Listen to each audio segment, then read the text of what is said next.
Hello friends, painting enthusiasts, and welcome to a brand new video. Today we are going to be taking a simple blank canvas and turning it into something realistic, vibrant, and hopefully also something that just feels nice and inspiring.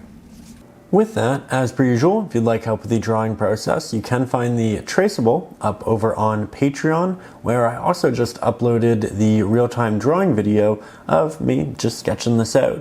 With that, you can also find the ad-free version of this video up there, along with my ebooks and a bunch of other fun stuff. But with that, let's jump into the painting, grab our brushes, have some fun, and get into it. Yet again, we'll grab our 1-inch flat-headed brush, and we'll also make the brush just a little bit damp to help keep our paint wet longer, and it'll also help with the blending process. All right, now we'll grab a good amount of titanium white, hint of our Mars black, and a hint of our ultramarine blue. This will be a great pigment to start us off in the sky, right here between our cave walls, and we'll bring it down into our greenery so we can layer greenery on top and create some depth. Now, before we work on said greenery, we're going to head down into the rock here, move it upwards, and then we can layer the foliage on top of both it and the sky, create a lot of depth. So I'll grab quite a bit of our Oxide black, Mars black also works, hint of our raw umber, hint of our titanium white, and a hint of our ultramarine blue. We want a really dark base here. I'm going to cut this along the edges of all of our little rocks in the distance. You can see that we actually have quite a number of them. And I love the larger flat-headed brush for this because it can carry so much paint, create all of these markings cleanly, and then we can work up into this big area with more pressure and create this base layer so quickly. You can see I'm still using those sides to cut along the edges of our foreground area. Good, easy, cathartic start. I also wanted to show you this side view just so you could see that when the pigment is wet from different angles, it's much brighter because it's reflective and it's catching light. Do try to move around your canvas if it does seem a lot brighter on the canvas than it does on your palette. That way you have a more accurate view and representation of what you're actually painting. But with that, I think we're off to a good start here. I'm going to make sure that it's relatively consistent. Everything has a decent layer. And we can soften the top for an easier transition into the eventual greenery. Alright, now once we have that applied and dried, we're going to head back to our palette and mix up a lighter version of it. So same thing as before, but this time we have more titanium white in the mix, still using a little bit of our blue, still using a little bit of our raw umber, spreading it fairly wide, and then we're going to switch our brush. So here we have our fan brush. This is fantastic because all of these individual little points will render a texture, a little dot, a detail, and we want to make sure that this is dry so that the bristles don't bunch up together. So with that, let's grab our pigment while it's still wet. So we're going to grab that pigment on both sides of our brush. We don't want too much because we don't want it to clump. And towards the bottom, I'm going to do more of a horizontal tap with my brush, like that. You can see those textures are building up and it's starting to look great, or at least detailed. One of those things where we're working on base layers right now, and base layers are inherently going to look unfinished. It's like the foundation of a house. It's not meant to look pretty just yet, but it will get us to a point where it will look very aesthetic. So we just put our faith in the process. We do our taps, and this is another just really fun, cathartic way of starting the painting process because it's not difficult. It just gets our motor skills firing, and it is fairly relaxed. That said, after this 1/3 point of all of it, we're going to change our application style, and we're going to start making it a bit more diagonal, and then at the top we're going to make it more vertical. So we can even start here. You can see there's a lot of these vertical markings. We want them to be fairly randomized, so some of them are more diagonal than others, some of them are more full.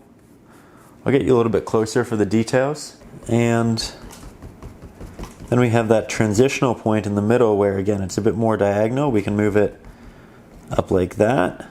So you can see there's almost waves of it.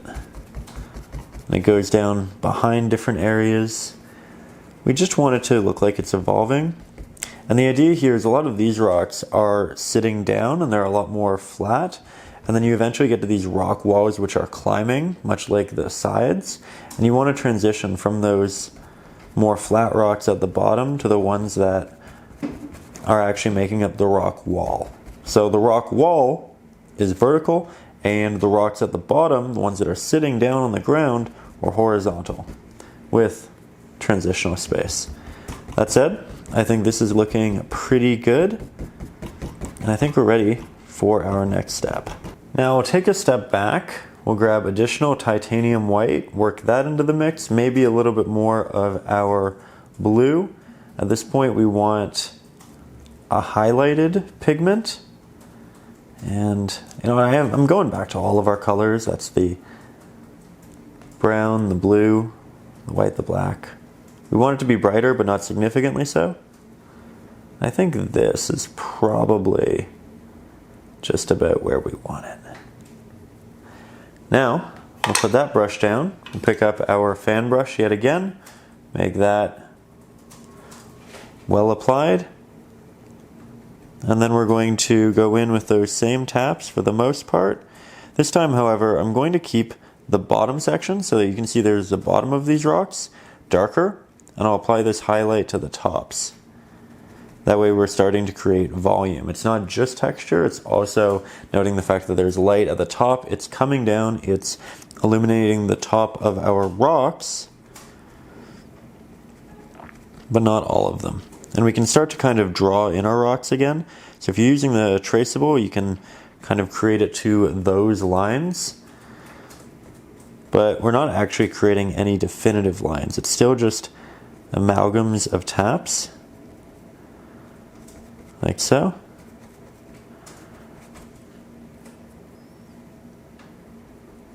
This is really fun. And then I'll also start working my way up the rock walls by finding the more definitive areas. These are just the areas that protrude, the areas that are going to catch more light. You'll have inset areas, you can see like right there and there, where the light just isn't able to get to those spaces because they don't protrude enough.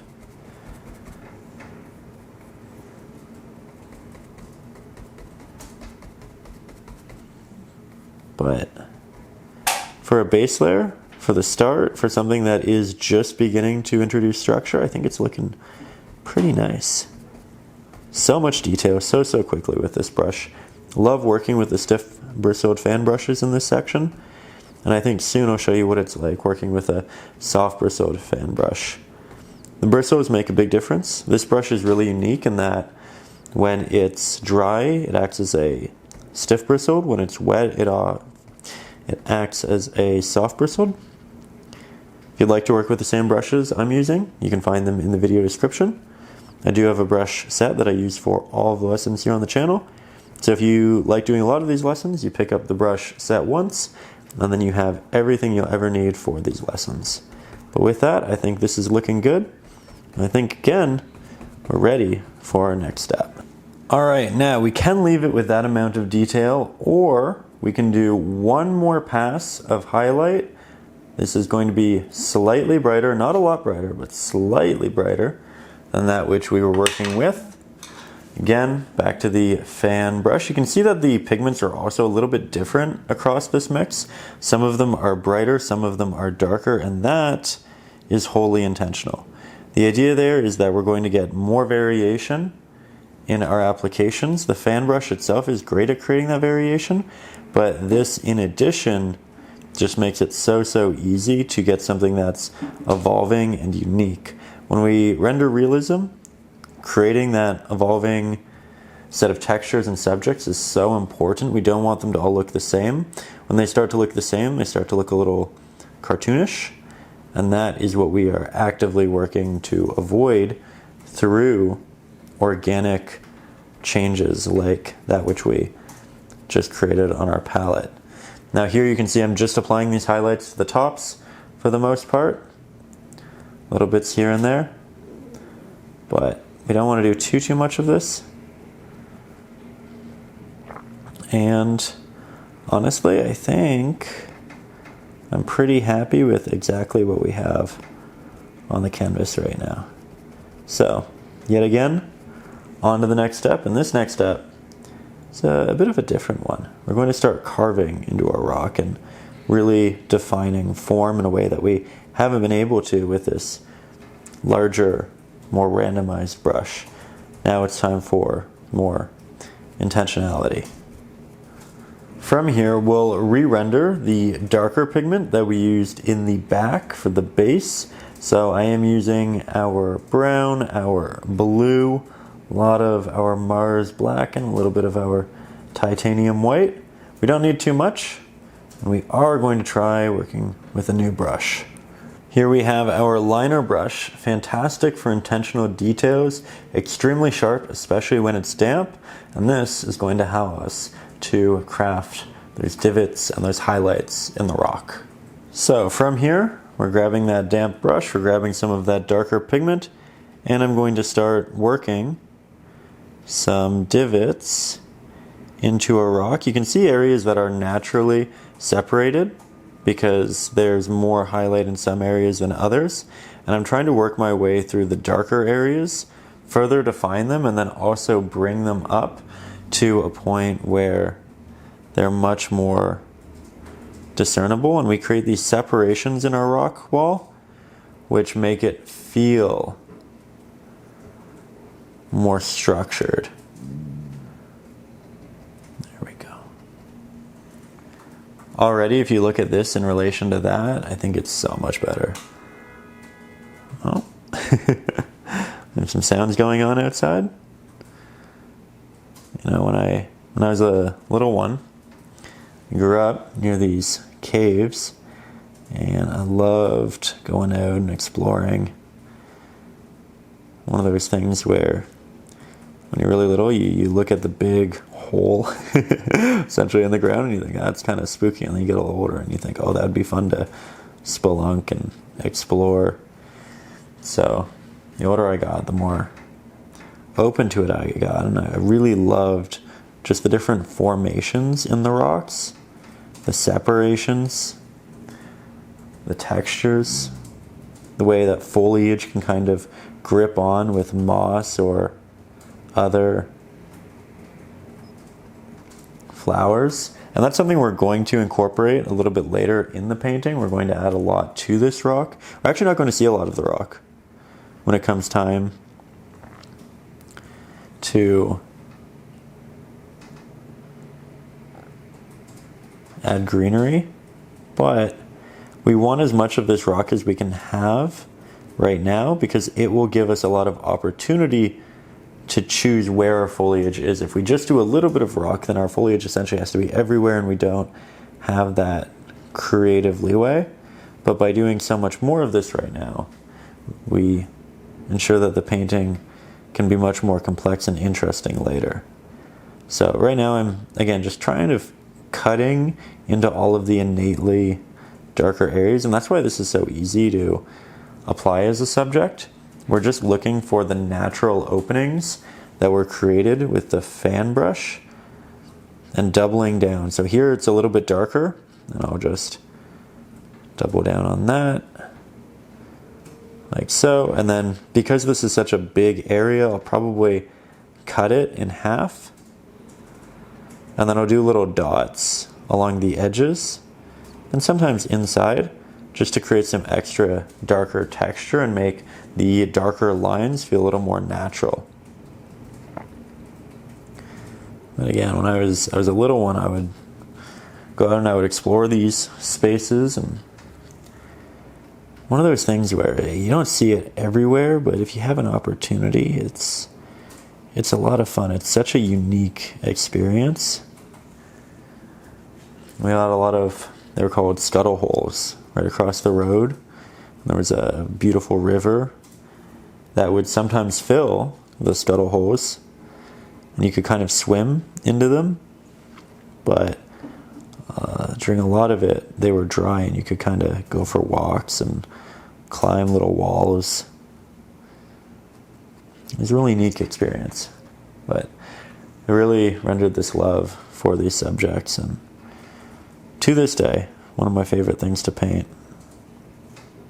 Now I'm going to apply a lot of this darker texture to the bottom rocks, because remember, up here it's horizontal for the most part, and we're creating these separations, but as we move downwards, it's going to become more elongated rocks.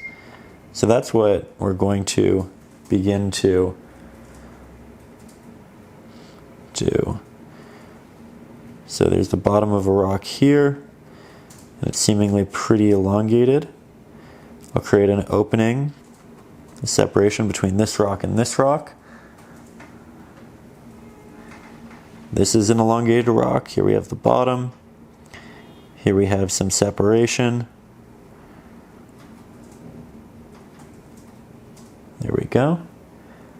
The ones that are farther away, I want to create more separations in them, because the farther away something is, the smaller it will look, and therefore you'll see the breaks and the movements between them to a greater degree, where the ones in the foreground, like this will remain very elongated. I'm not going to add a lot of breaks into it because it's closer to us. And while it might be the same size as some of these rocks, because it's closer, visually we receive it differently.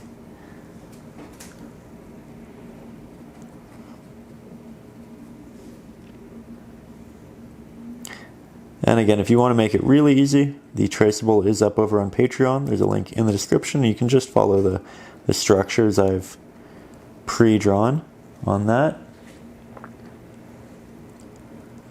Big thank you to everybody who is up over on Patreon. You do make these lessons happen, and I appreciate you immensely. You can also watch the ad-free version of this up there. So if you're on YouTube and you're watching the ads, just know you don't have to be. But I really love how this is looking. There we go. Again, more breaks and separation in the back, more elongated, big movements in the foreground with the occasional break and separation.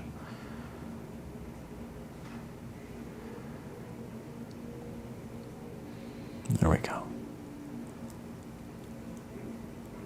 Oh, this is always such a fun subject to paint. Really get lost in it quickly.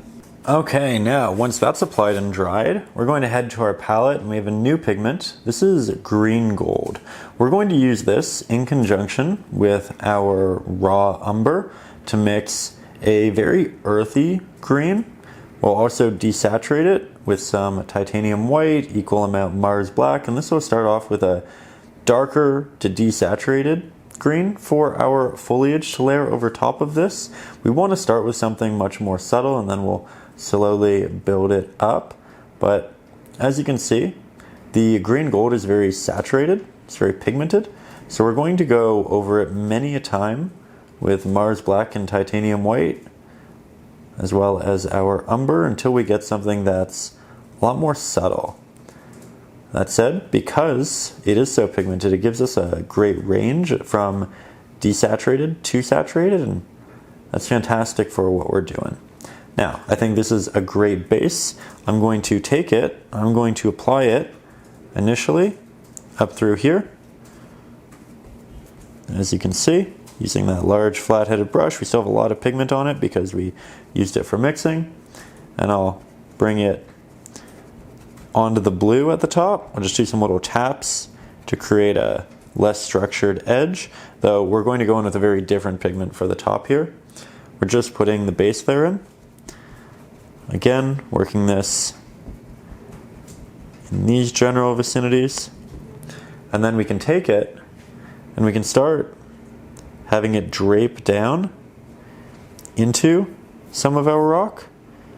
Going to apply it predominantly where there's highlight, but it can also go into the darker crevices once we start to run out of pigment, because when we run out of pigment, we get a more transparent application, and that's great over the darker areas because it allows the darkness to show through, and then you get this gradient of opaque, brighter pigment in the highlight, and then you get that darker look in the shadows because you don't have that much bright pigment left.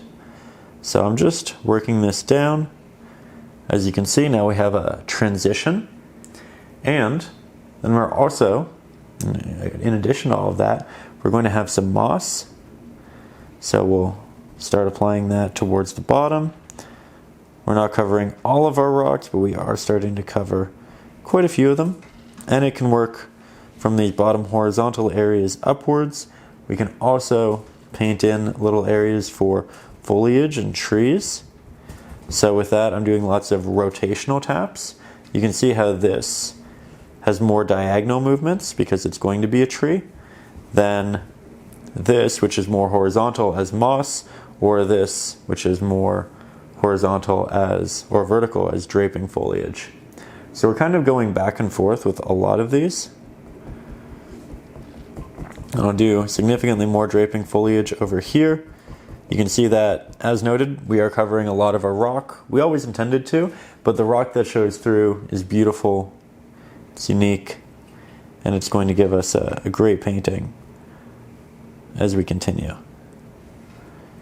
So here, slightly more greenery, working it up. We can work this into the foreground even. When applied with very little pigment left on the brush over the highlighted areas, you can still see the highlighted areas show through. So it looks like we have some moss with highlighted pigment, and that in itself is very interesting.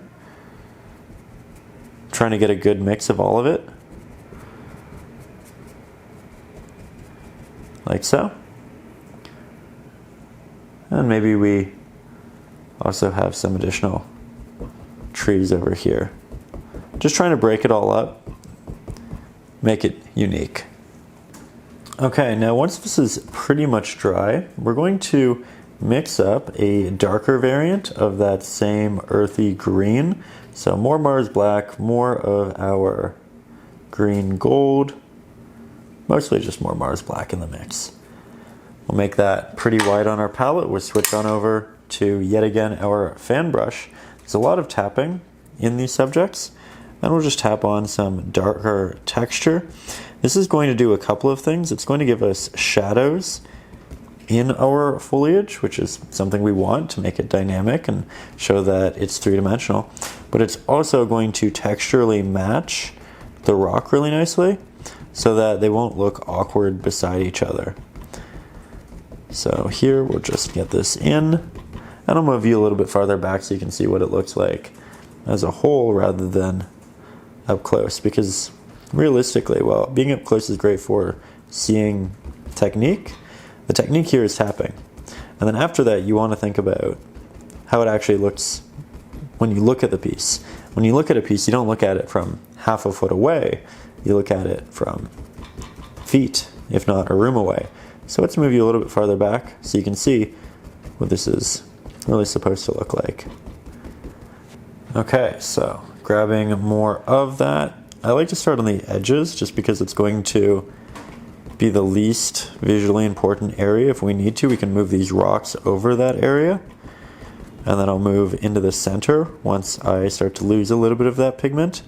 And I can be slightly more assured that I'm not going to accidentally apply a great amount of it. So again, grabbing more on my brush, starting on the edge, getting the big amounts off if there are any, and then kind of meeting in the middle. Nice and easy. Doing lots of rotations in my brush. So with the rock, we did a lot of vertical and then horizontal. With the foliage, we want it to be very randomized. Lots of little clusters. So there can be areas that have more taps and areas that have less, but in general we want them to be very diverse and ever-changing. So, lots of rotations, but the rotations happen in the air, not on the canvas, because if we happen to do them on the canvas, then we get swivels and swerves and strokes, but we just want taps. So we tap, we rotate, we tap, we rotate, we tap, we rotate, and then we get really quick with it. All right, now we let this dry, and then we go in with our next application. Now, before we start the next step, we do want to make sure that our brush and water are relatively clean because we don't want to dilute our next fairly saturated pigment with the darker desaturated pigments we've been working with. So now we'll build up our greenery by doing a mid-value green, grabbing a lot of the green gold, more of our titanium white than last time, still a little bit of our raw umber, and some Mars black. I'm mixing it right beside, if not on top, of our previous green. That way I can make it brighter and know exactly what it will look like beside that which we've been using. And I think this is a really nice step up. I'm going to initially apply it with the larger flathead right above, like so, working my brush in this rotational application for the sake of making it nice and varied. I'll also use the corner of the brush to continue those taps, leaving slight openings here and there just in case we want more openings later in the painting. And then we do work our way into this area. And in this area, I'm going to apply it with a different brush, that being, yet again, the fan brush. However, this is dry. I'm going to make it nice and damp, add some water to it. And when we do so, it's going to change into this fork-like application. You can see how now instead of making 50 markings, it'll make anywhere between 3, if you're just using an edge, to maybe 12. We'll grab that, and then we'll start working our way down with these larger tapped applications. And these will stand out from the ones that we have below for a couple of reasons. The first being that A, it's a brighter value, it's more saturated, so naturally it will stand out better, but also because again these markings are larger, and we want them to be larger because these are going to be actual pieces of foliage, leaves, protruding areas, and we want these to be distinct. And by making our brush damp like this, we create essentially a soft bristled fan brush where the bristles can amalgamate and create these bigger markings. If you're not working with my brush set, then again, use a stiff bristled fan brush for the backing, and now switch to a soft bristled fan brush. That way, you get the various applications. You could also tap these on individually with a liner. It would take a lot longer, but it's doable. Though I do like the randomization this brush offers us. Here I'm working on this protruding tree, and then we can go back to the top and have it work its way down as it did before. There we go. Leaving some areas to be more open than others, for sure. But we have this nice transition of light. We want more light at the top because there will just be more light towards the top. Some more of these taps, and then they progressively become lesser as we work our way downwards. You can also do some that are kind of vertical as well. We do have these vertical areas of rock, and it's okay to lean into that a little bit. So far, I love it. We can also do hints of it down here, but we don't want too much.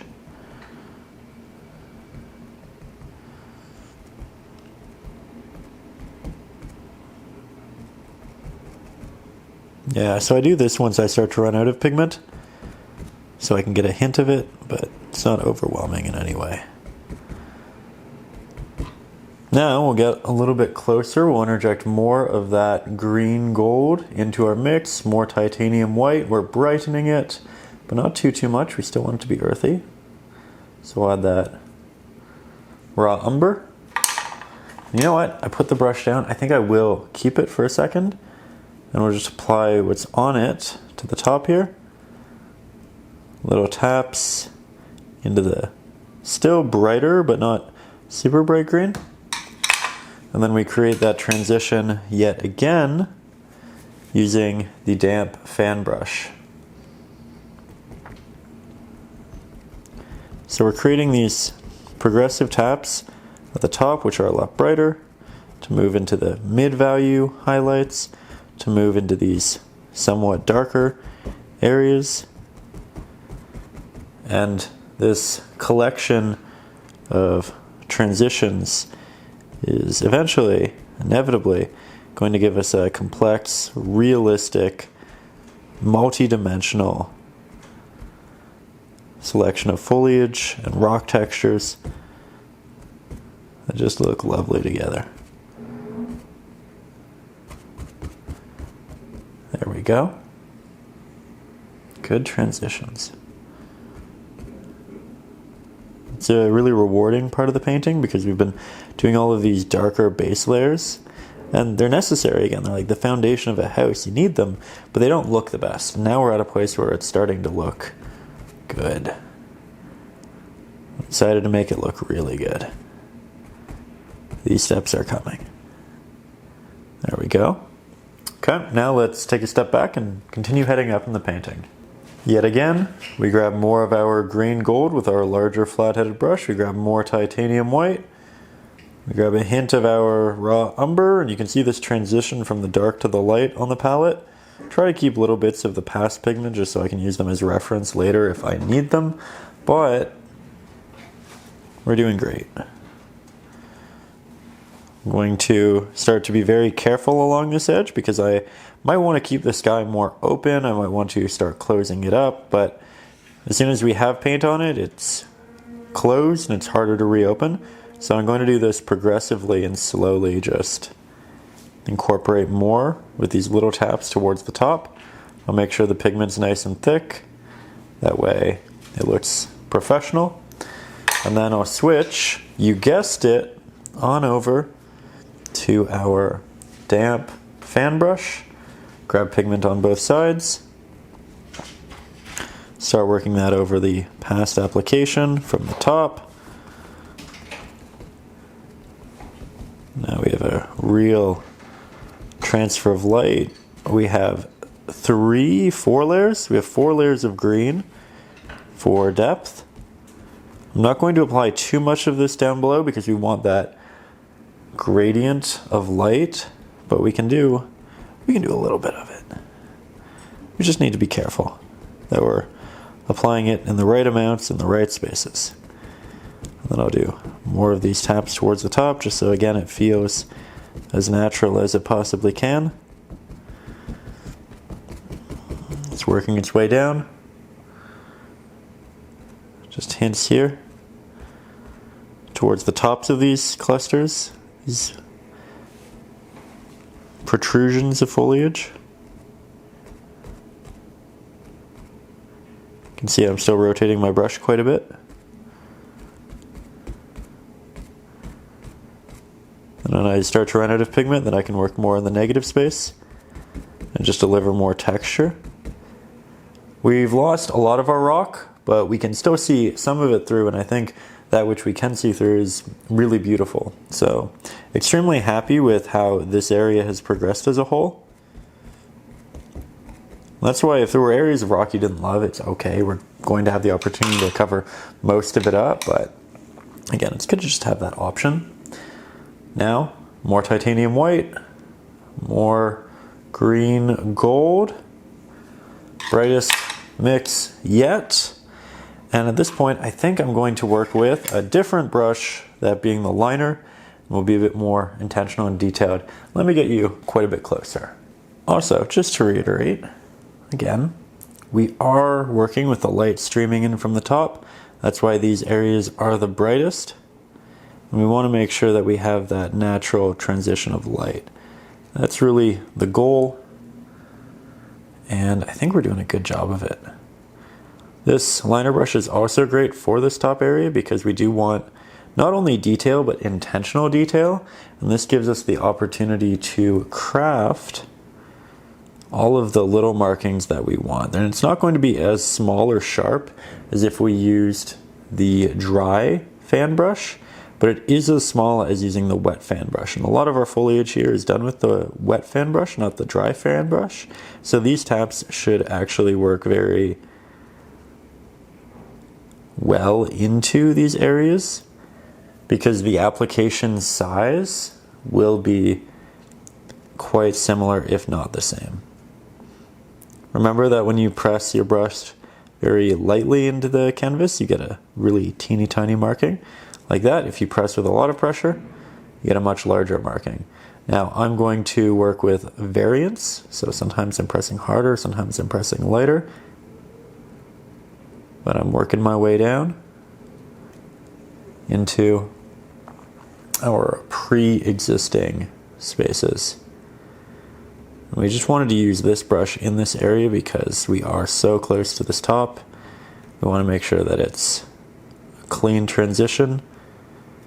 But then when we get down here, we have the option of either continuing with the liner brush, as you can see I'm doing right now, or we can switch on over to our fan brush yet again and fill out these areas in a more randomized way.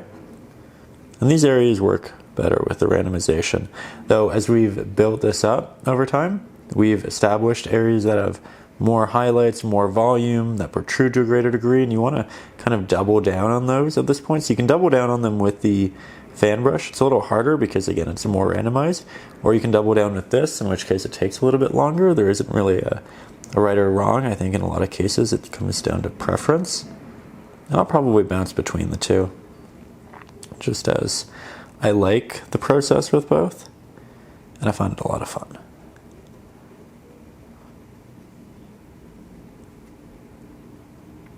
There we go.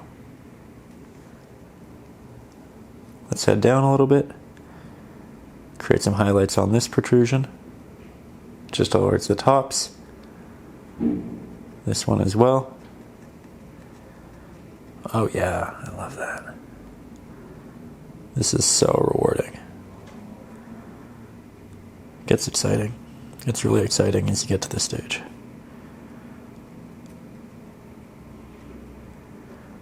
There we go.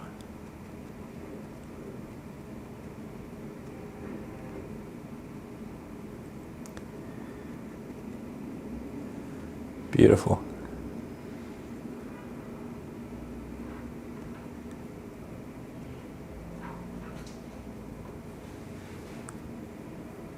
We're not done. We are far from it, but it already looks great.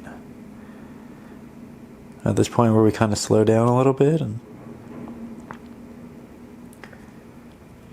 take in all of the good we've rendered. All of the good we're about to render. Feels great.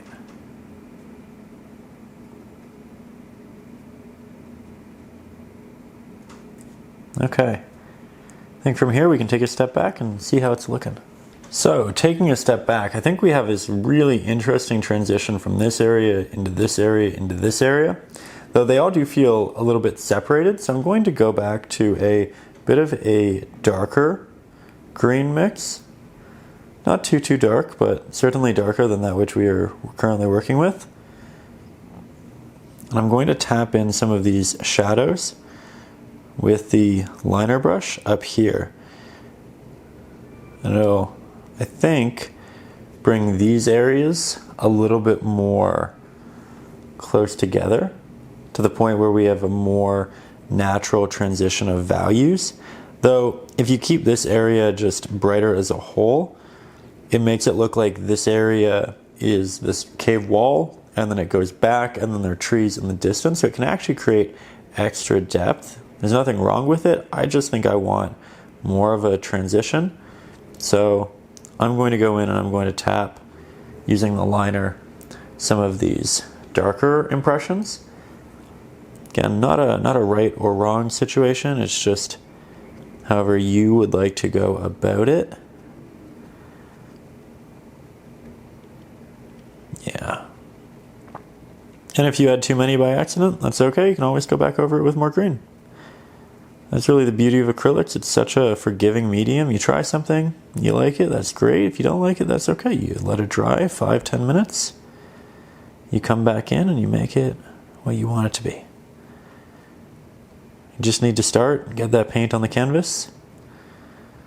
And I hope these videos motivate you to do exactly that. There we go. Again, good transition. Now, I did a lot with that liner. I would like to go back with the fan brush. And I think I want a mix that's quite green, but a little bit darker. Not too bright. There we go. Going to make the fan brush nice and damp. Grab some of that pigment. Go over little bits of the darker pigments we just applied. That way it's up here, and then it transitions to down here, and then we move it as well into these areas to a point, with the majority of them being on this tree and this tree. If things get a little bit lost, if things get a little amalgamated, that's also okay, because you're not really going to see defined trees through this. A lot of them are going to be layered over top of each other, and they'll be a bit more interesting and unique than that which is quickly visually definitive. Just add hints of little bushes and things like that towards the bottom.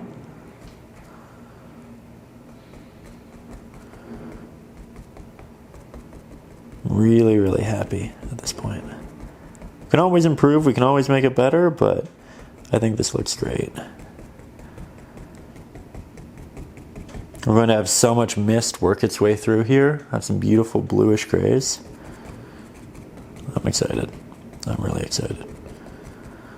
All right, now I need to change the battery, but again, it's one of those things you take a step back, you really look at it, and I'm so happy with how it's turning out. Make sure that you do take those 5-6 steps back from your painting here and there. That way you get to see what it looks like in a room combined. It's not just the details, but again, this is very promising. Okay, so switch to the battery in the camera so we can paint for quite a bit longer. Grab some Mars Black, some burnt umber, or raw umber rather, and then we're going to interject some little branches that are holding these pieces of foliage up. So, raw umber, oxide black, titanium white, maybe a hint of blue, and then we switch onto our liner brush. And we'll start crafting these little lines. So I'm just going to look for the larger clusters and then start connecting them through these branches, which will overlap some of the foliage, but not all. Sometimes I'll skip an area and then I'll head back to another area. And the idea there is that this foliage is going to be in front of these branches sometimes, but not all the time.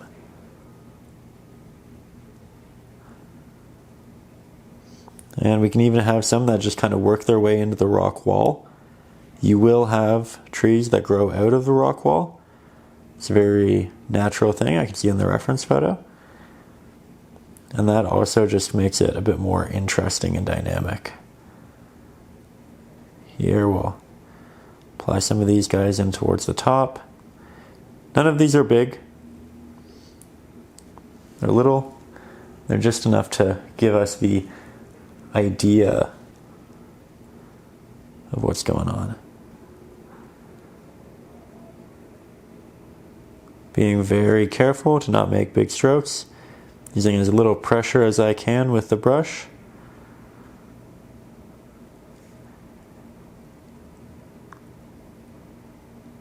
There we go. One of those things where a lot of them aren't going to be noticeable because we have such a dark background, and that's okay. We've done a lot of subtlety in these spaces, and we want to try our best to continue doing so to the best of our ability. It's partially why you're so far away while we're painting this. It's one of those things where it's detail oriented, but what matters most is the fact that we're keeping it subtle, and it's really difficult to tell that when you're close to a painting. So I'm going to keep you at a bit of a distance while we just finish up some of this, and then I'm also going to go to more of a Mars Black, Titanium White heavy variant of the mix, and I think I'm going to integrate just a bit of an inset area within some of our rock. I think I want to create more of a fissure in through here. We had a lot of horizontal ones, but I kind of like the idea of a lot of the rocks end up pointing to this spot just for the eye's sake, guiding it.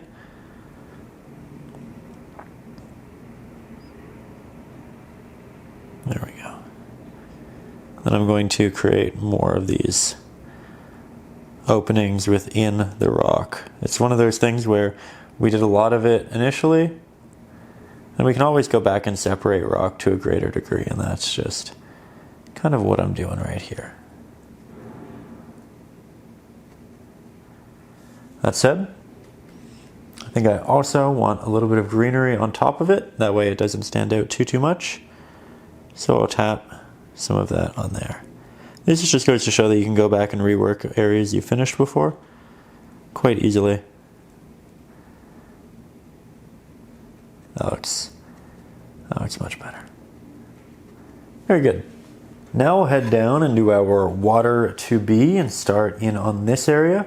For it, I actually want a lot of my Ultramarine blue, my Oxide black, and my Titanium white. We want a grayish blue. Nothing too saturated, but I think this is actually pretty perfect.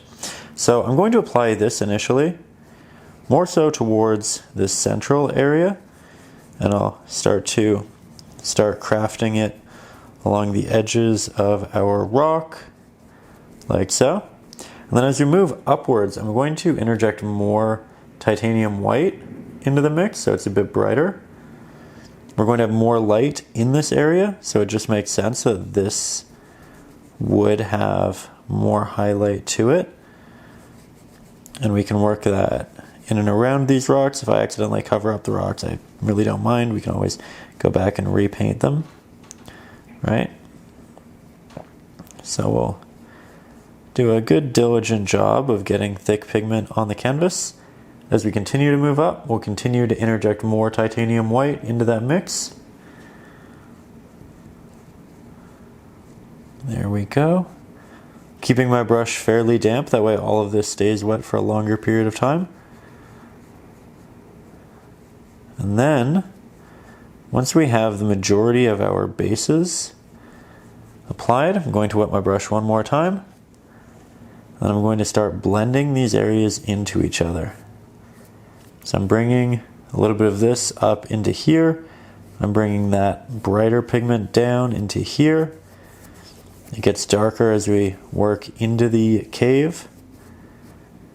And then we'll interject more Mars Black into it as we get farther and farther down. There we go.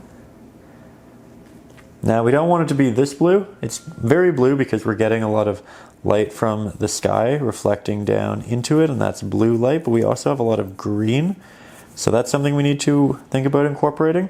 And as we get towards the edges here, especially right behind this rock and this rock, right behind this rock, that's where we have a lot of Mars Black, because these areas will cast additional shadows into it. There we go. So a relatively soft transition into the dark here, but extreme darks there and under here.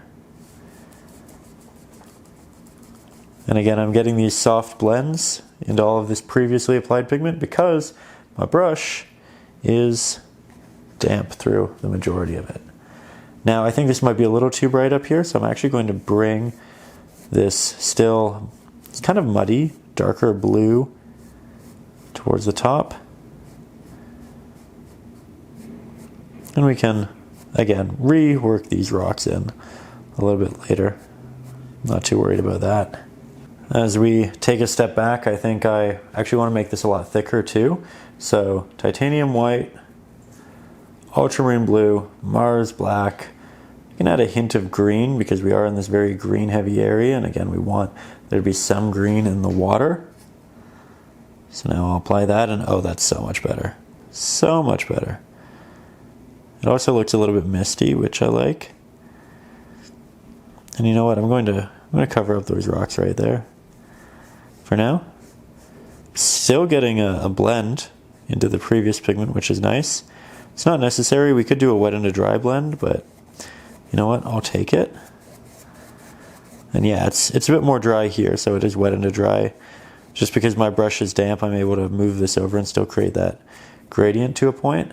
But I think that looks significantly better than it did a layer ago. We want to reincorporate some rocks, but I also want to add a bit of a shimmer, a sparkle to this. So I'm going to add more titanium white to our mix. Make that pretty wide here. And then I'm going to go and pick up our previously used fan brush. It's just about dry at this point, so I have all of these individual little bristles, which is what we want. We want to use a stiff bristled fan brush for this. And we're just going to tap in some shimmers of light into this distant area.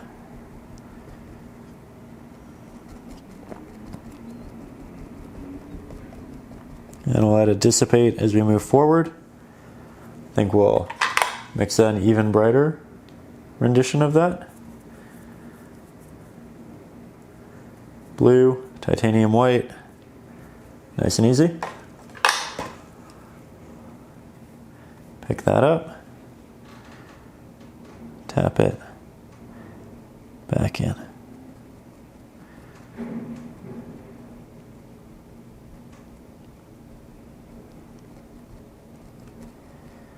And these taps, again, make it feel a lot better because now texturally it also makes sense with the rocks and the foliage. Different subject, but still nicely cohesive.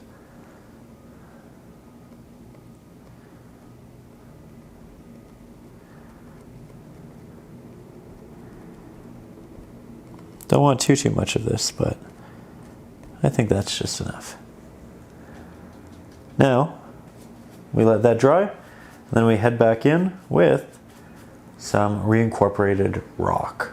Now, as much as I love this area, we do need to incorporate more rocks yet again, so I'll grab some of our Mars black. I say Mars black, I always say Mars black. I'm using an Oxide black right now. The Mars black I use is out of stock, so I thought I'd try an Oxide black from a different brand. I've been really liking it, actually, but I am in the habit of misnaming it. If you ever need to know what colors I'm using, there is a link in the video. There's a link in the video description. There is a link in the video description to Patreon where you can actually see all of the tubes and the materials that I'm using, but you can also just see a written list in the video description as well. So check that out if you ever get confused, if I ever happen to misspeak and you're just not sure. But I'm starting to get it. We are working with an Oxide black. Right now I'm adding some shadow to the underside of a lot of these rocks. And I think that that's going to create some good dimension. We can work a little bit of that shadow up here as well. Just make sure that it's nice and natural. It doesn't feel like we're just outlining things. We want it to be well incorporated in the rest of the piece. That's why we don't just put it towards the bases. There we go. And then we can also start creating new protrusions, new rocks, and I think we'll do some right over here. So this is the base, and then we'll add more of the lighter area of the rock up top. We'll add it right here. And then I think we'll also do some more unique rocks out here. Now for the highlights of them, more titanium white. Now we have a mid value. Work that on top, like so. Grab a bit more, work it on top here, here, here. I'll grab the darker pigment, mix it up into that darker area, create some smooth blends, some taps, just try to make it more unique as we do. But you can see just how quickly and easily we can reintroduce rocks. So don't worry about covering it up or having those issues. We can apply it, we can play with it. I think we'll bring these two together. Just do some little tapped ones. When you have bigger rocks and then these little taps, it implies scale. It implies that these are actually a lot bigger because there are little ones as well. So you want a wider variety of sizes. We'll also now grab some of our green, white, black. We can incorporate this on these two. Don't want it to be too bright, though otherwise it'll overshadow the rest of our painting. There we go. Lots of light coming down here in this opening, creating this nice highlight on our moss, top of a lot of these rocks. And I'll try to make this a bit darker through continued applications.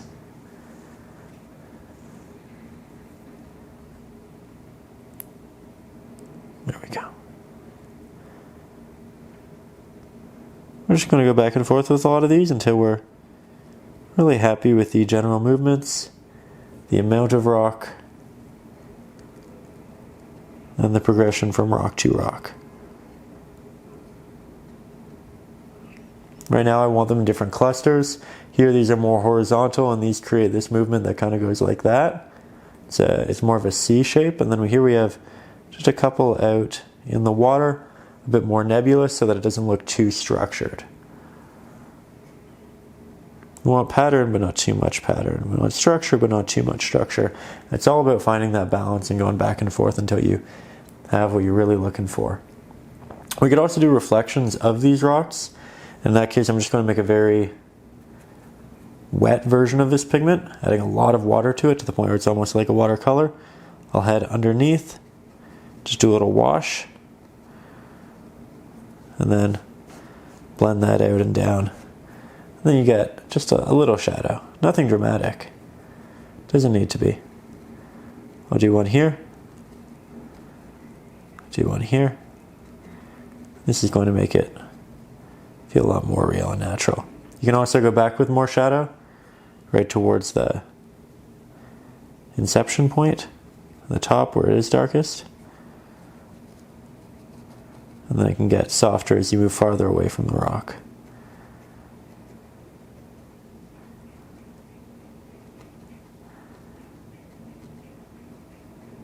There we go. Now I'll do a little bit of this from the distance. This will be a rock, so I'm just going to do a bit of a shadow here. And then we, again, have it just softly blend.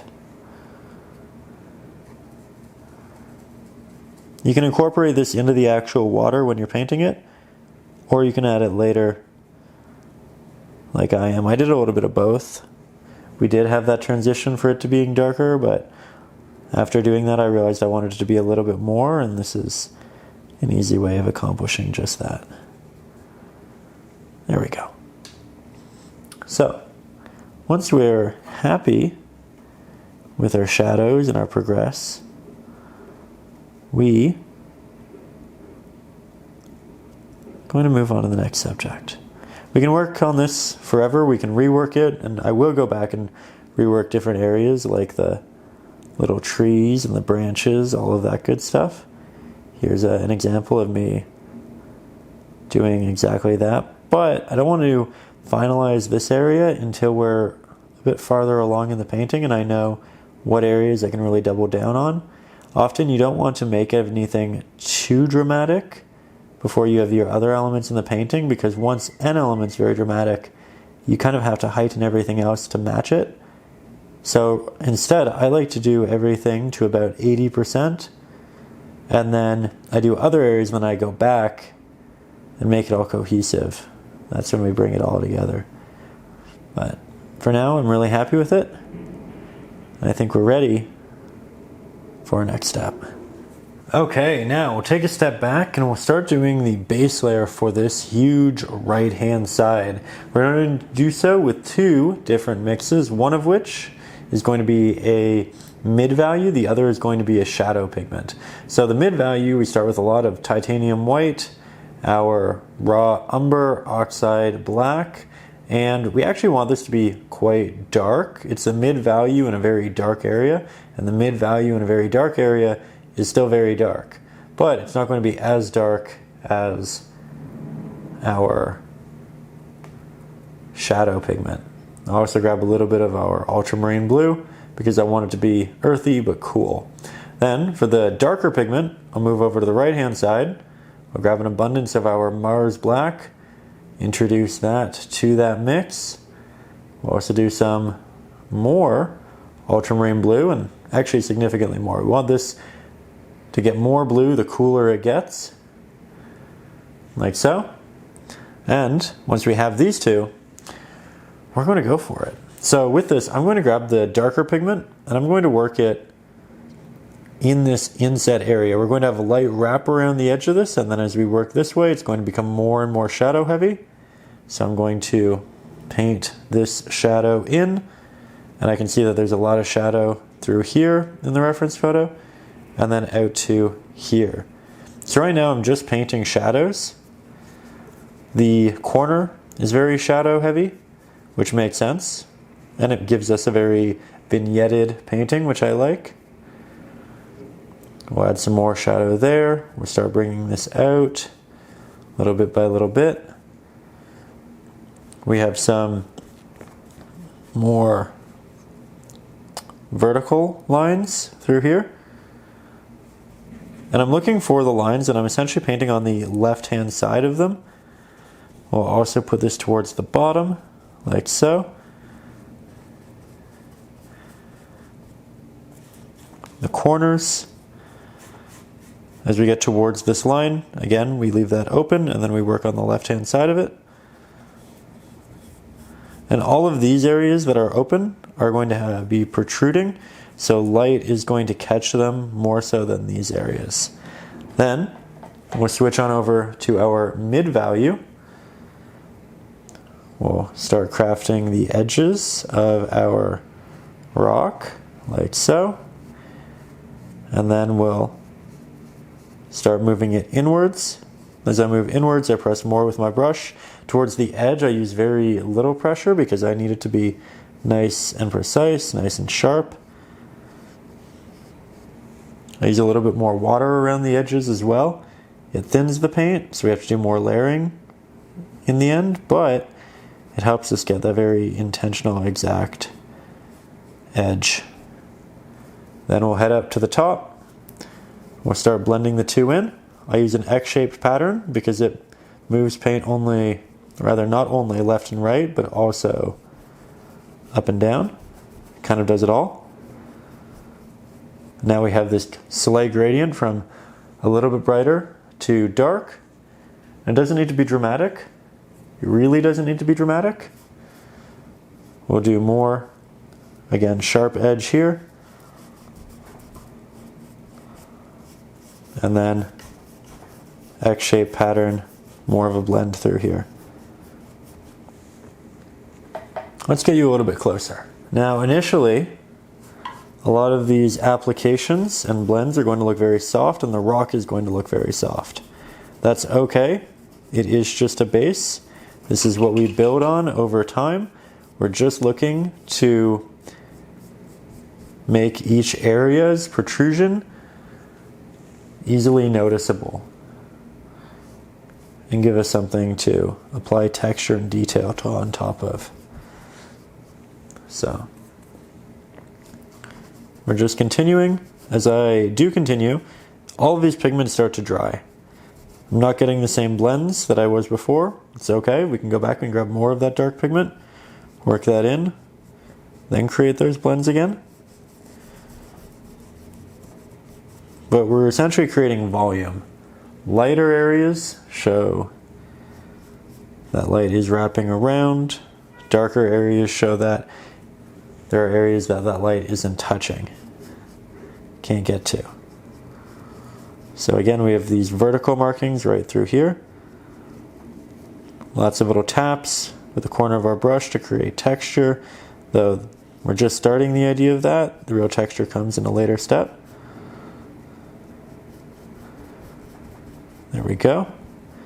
And by keeping our brush damp, a lot of this remains semi-damp, semi-wet, and blendable. Now, taking a step back, I will admit, it's looking a little awkward. And you know what? It's meant to at this point. It's okay. We used the analogy earlier a couple of times, and I'll use it again. It's like we're building a house. It is a foundational layer. It is needed for the larger structure, but you won't see it in the end. And it's just to help us figure things out. It's just to help us build on top of.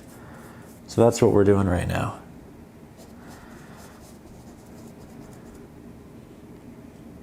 Have this come out to here. Then I'm just taking a look on my reference photo. Have this come down to there. You can see that this is drying, so we'll reintroduce more of that darker pigment for the transition. You can see I'm being a bit more scratchy with my brush. Normally I don't do this.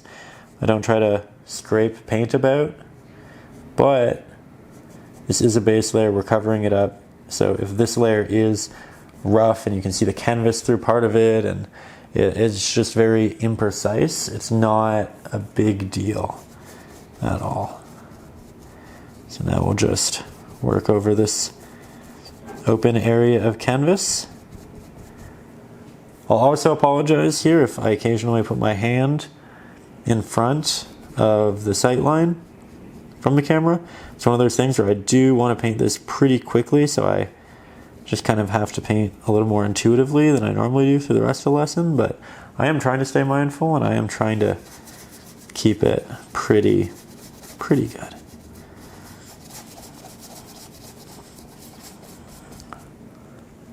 Okay.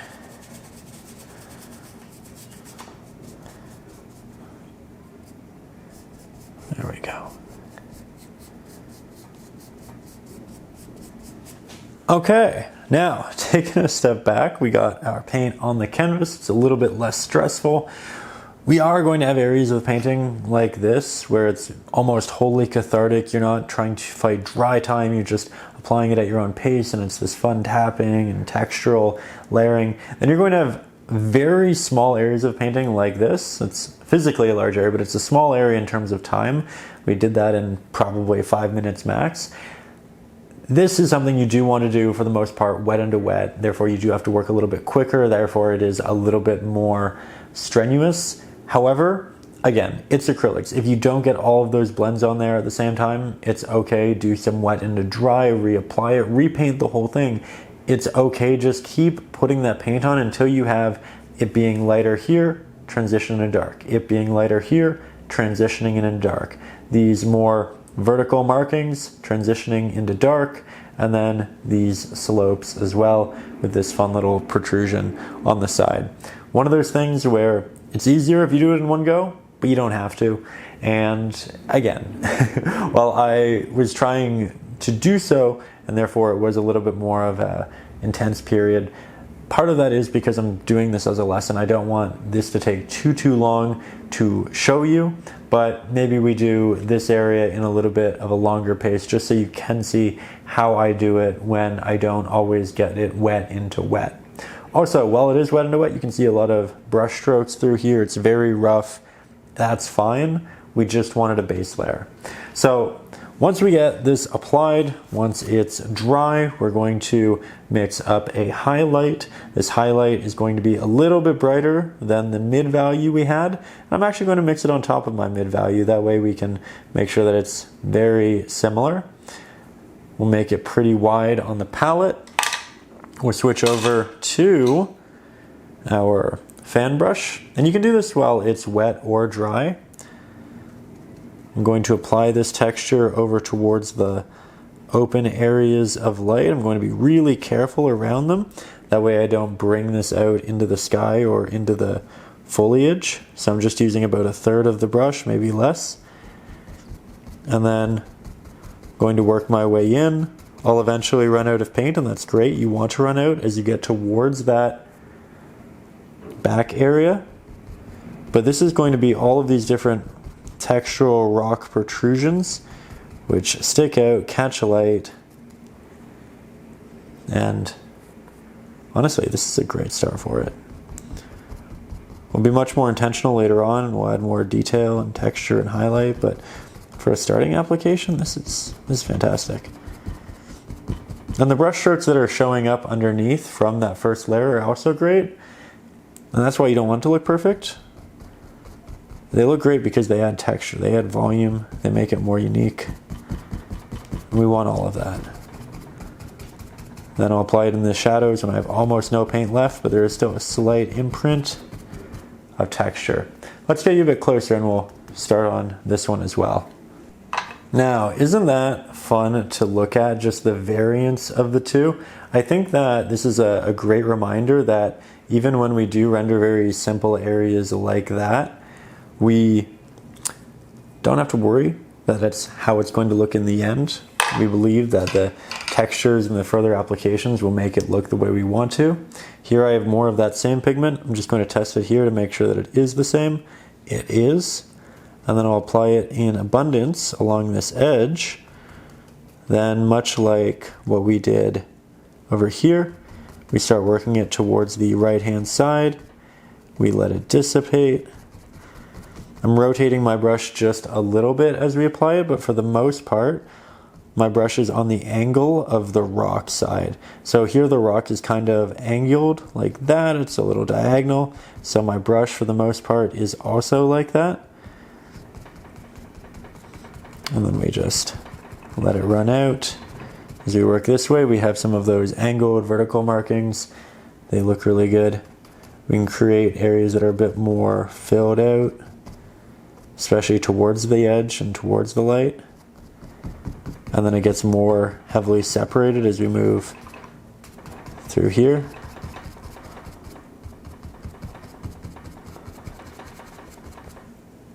Very good. Probably don't want too much highlight down here because that area is going to be towards the bottom. You're not going to catch as much. Here I'm creating another protrusion, and I'm doing so by creating a lot of taps close together. We'll go back into here, do more of the same. I like that. I like that a lot. This is just layer 1 of texture. We'll build our actual form in a soon step.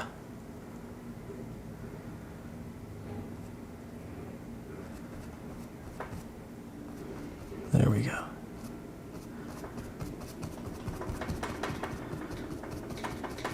If this area gets too light, it's okay. We can just do a wash of a darker pigment and work it that way.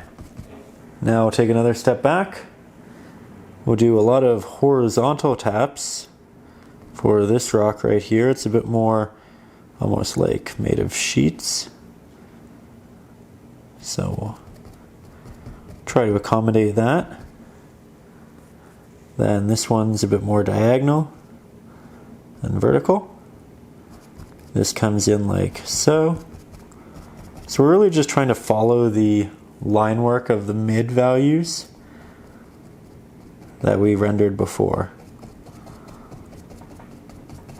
And you can see how, much like everything else in our painting, the more we do of this, the quicker we get, the easier it becomes, the more intuitive the markings are, the easier the actual textural process is.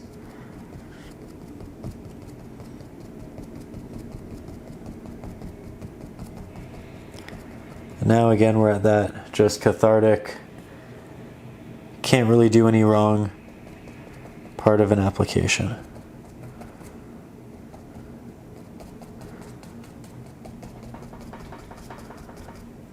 There we go. Oh, I am so happy with this so far. Again, it's one of those things where it's very unfinished, but I can see where it's headed. And I have so much faith in it. I just want to get to the next step, but I also really enjoying this step, so I want to continue this step. Very conflicting, but all with good emotions and excitement.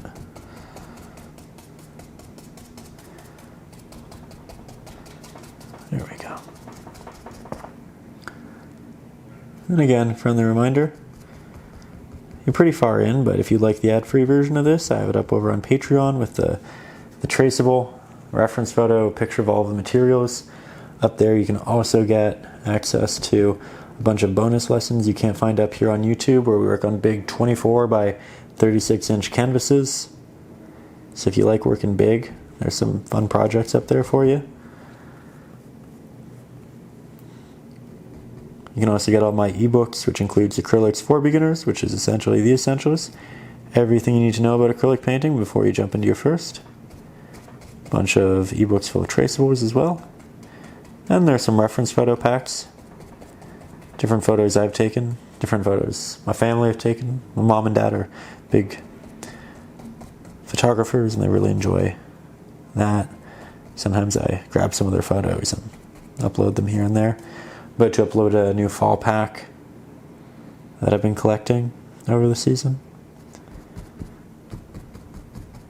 Also, my mom and dad typically watch these, so if you're watching, Mom and Dad, I love you, and I hope you're doing well, and I thank you for watching these. I thank you for always being excited about them.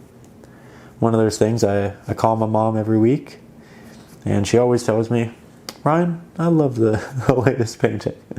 So thanks, Mom. That's super sweet of you. Such a wonderful woman.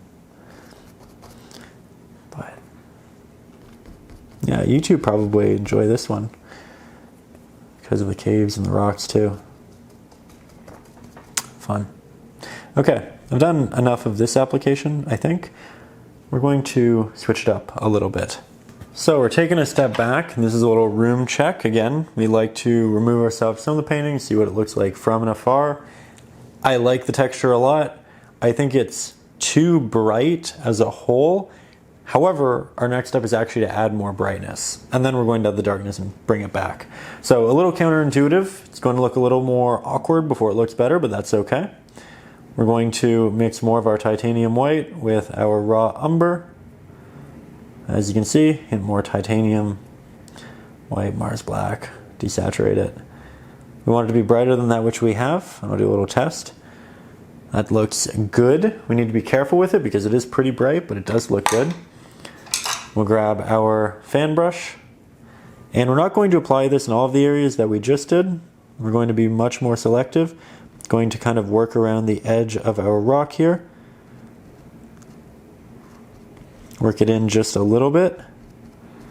This will create further dimension because now we have areas that are much more illuminated. We have areas that are more so in shadow, and when we actually add the shadows back in, this gets significantly more prominent, and I'm excited for it. This is an area that has pretty definitive line work, lots of light. This is an area that has more light.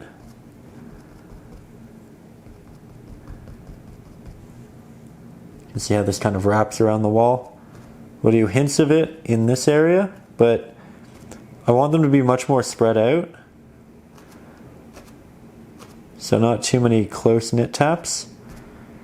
And then just an occasional one back here for the sake of further diversity. I know you're pretty far away for a lot of this, but one of those things where it is for the better right now, because we really need to make sure that we're doing the right amount of this, and that's known through distance. As for the application, you're pretty familiar. It's taps. It's the occasional minute drag. It's applied over the previously applied highlighted areas. I feel like you're probably really starting to get it. Feels good.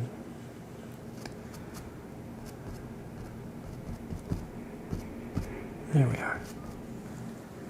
Okay, I like that a lot.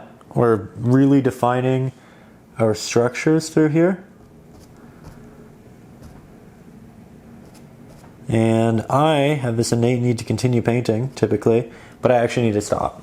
So I'm going to put this brush down. We're going to get you closer and we're going to work with the liner brush for some real details. Now we'll start with this little guy right here.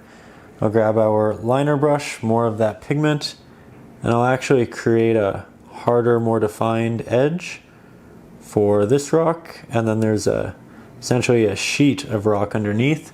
So we paint that in. I'm not doing actual lines with the brush. I'm creating lines on the canvas, but with the brush I'm just doing lots of taps that are really close together, and that's helping me create these more defined areas. Just like so. And the light's going to wrap around the edge, and then in some specific areas it's going to create these more dominant highlights. We can also do that through this area. And this is where we start to interject structure.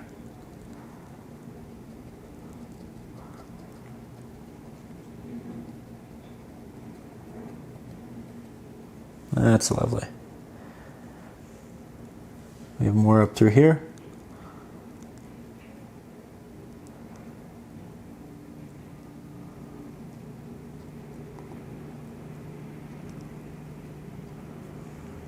There.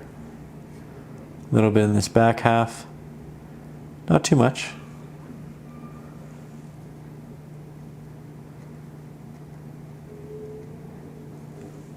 Okay. Now we'll run this up the wall.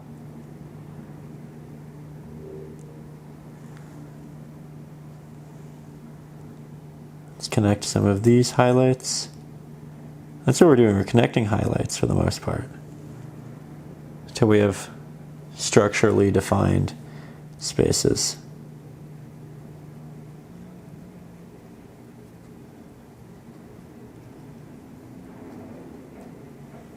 Okay.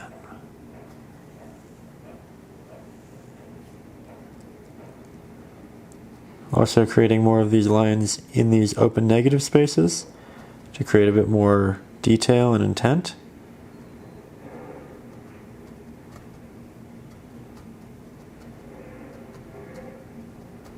There we are. Now we'll head up in the canvas and we'll do more of that. Here's a fun example of an area that can become a bit more structured. More line work through there, more line work through there. You kind of have this fissured area in between the two.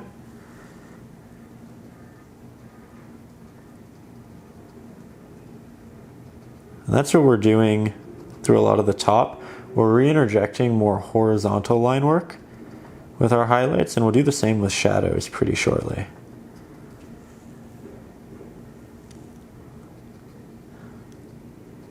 Caves and these rock structures are one of those things where you can do it very simply and easily. You can do it quickly.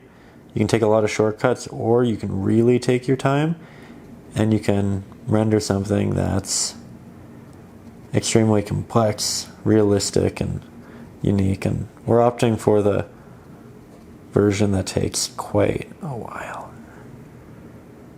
Just want to make it the best it can be, you know?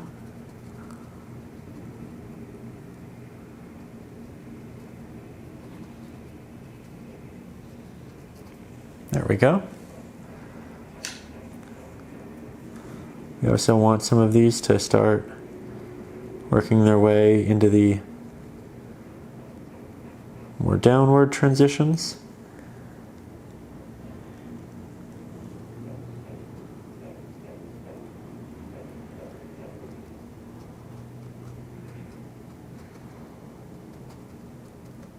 Okay, like that. Kind of creating these lighter faces of rock. And then let's create sharp protrusions along the edges. Really define them.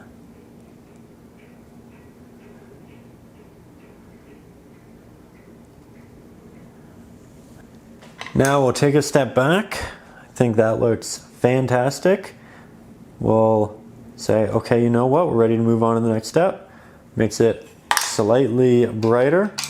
Then, with either the liner or the fan brush, we double down on the highlights on the sides, create yet another layer of volume, like so. And this is something we have to be quite careful with. It's very bright, easy to overdo. So I'm starting on just the edges. I don't really have the intent to bring this far in, but I do have the intent to make sure that the edges are well illuminated. It's not a bright pigment, by the way. It's bright in relation to what we already have on the canvas, but if we were to put this next to titanium white or a cadmium yellow or something of that nature, it looks kind of dark if you look at those two, right? There's a better view of it for you, no reflection. But just one of those things to consider. It's not like we're painting with a titanium white or anything close to it. And I don't want too much. Just enough.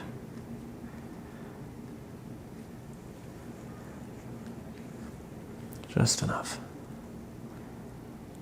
Doesn't have to be the whole line, the whole edge either. It can be more of a tapped approach. And that's what I'm taking right down here.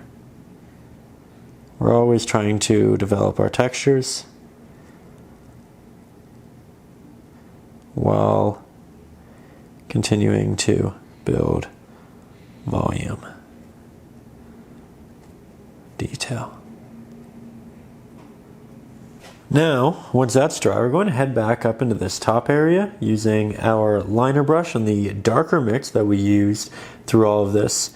And we can start creating the undersides and separative little fissures within a lot of this. And this is how we reinstigate structure. It's how we reinstigate a lot of our shadows and our contrast. Now, we're going to start on the edges because that's where the details really matter, but then we do work our way into the back of the painting. And right now, all of this pigment is very wet. A lot of water on the brush, and therefore everything you see is hyper-reflective. So this black stands out significantly more than it will in the very near future. So don't worry too much about that. Here we're going to do some extra darker areas underneath some of these highlights. That's really what I'm looking for. I'm looking for highlights. I'm looking for areas to break apart and make more distinct, like so. And here you can see the difference between this area, which has these separative applications, and then this area which doesn't. You can see kind of what we're building towards, how we're managing a lot of these markings. Lots of little taps with it too for the sake of creating additional texture. Line work is our predominant initial application, but then it does get more diverse into the taps. Trying to create lots of these almost brick-like movements and structures. So the eye now can follow these lines into the painting. Ooh, that looks really good. I was talking earlier about how I could see it, how I felt like, okay, it doesn't look amazing yet, but I can tell that it's going to start to look really good soon. And this is what I was alluding to. We can do some over here while I wait for some of this to dry and get a better idea of what it actually looks like. Because when it's wet, it is a little bit difficult to make those visual distinctions and say, okay, we need more here, we need less there, right? So while we wait, we'll head on into these spaces.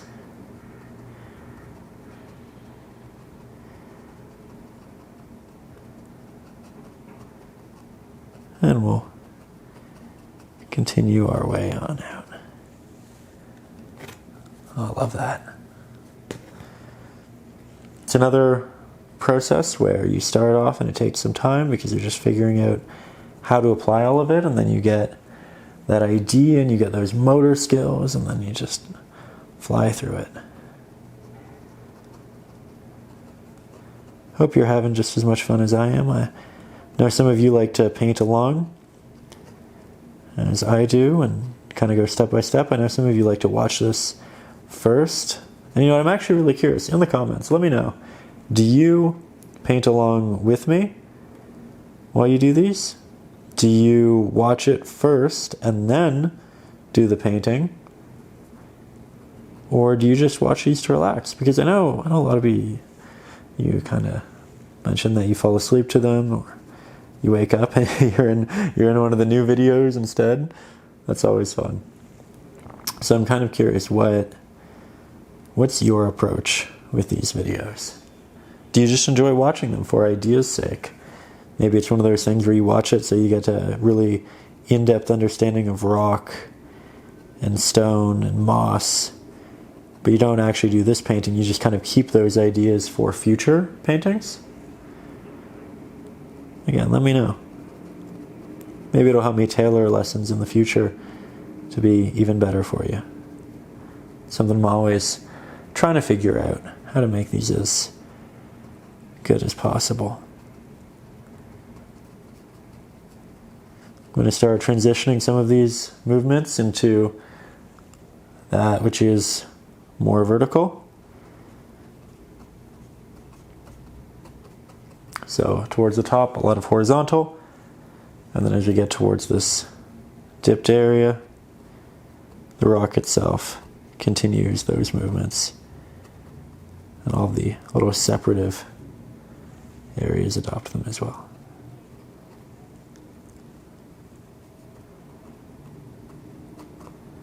I love painting rock.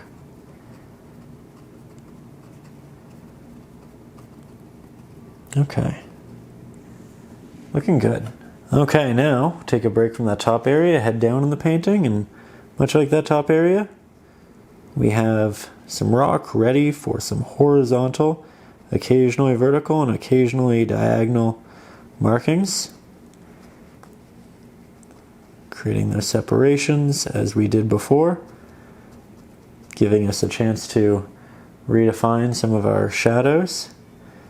But again, mostly it's to break up a lot of these highlights which became pretty dramatic There we are.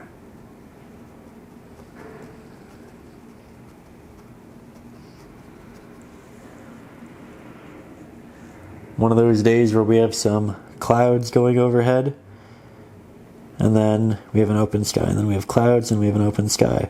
So it creates moments where it's a little bit darker in the room, a little bit brighter, and that's actually really useful with paintings. I talked about this in the last one, but when you have really sunny days, you only really know what your painting looks like on sunny days. When you have cloudy days, you know what your painting looks like on cloudy days. But when you have days that are semi-cloudy, semi-sunny, you know what it looks like in your room, in your home, at almost all points. So you can craft your painting to look better for sunny days or for cloudy days, depending upon which you have more of, which you prefer. You can also craft it to kind of compromise and look great in both. The downside of these days is sometimes the camera gets a little bit dark, sometimes it gets a little bit bright for you, but again, it can teach you a lot about your painting and tell you how you want to move forward with it. So it's pretty neat.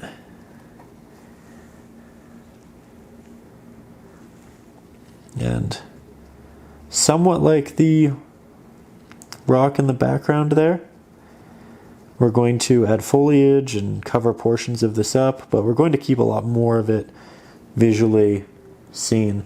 So I am taking greater care than I did back here. And back there it did kind of act as a warm-up for what we're currently endeavoring into. But so far I actually really like this. Going back in with some taps, just creating that transitional texture.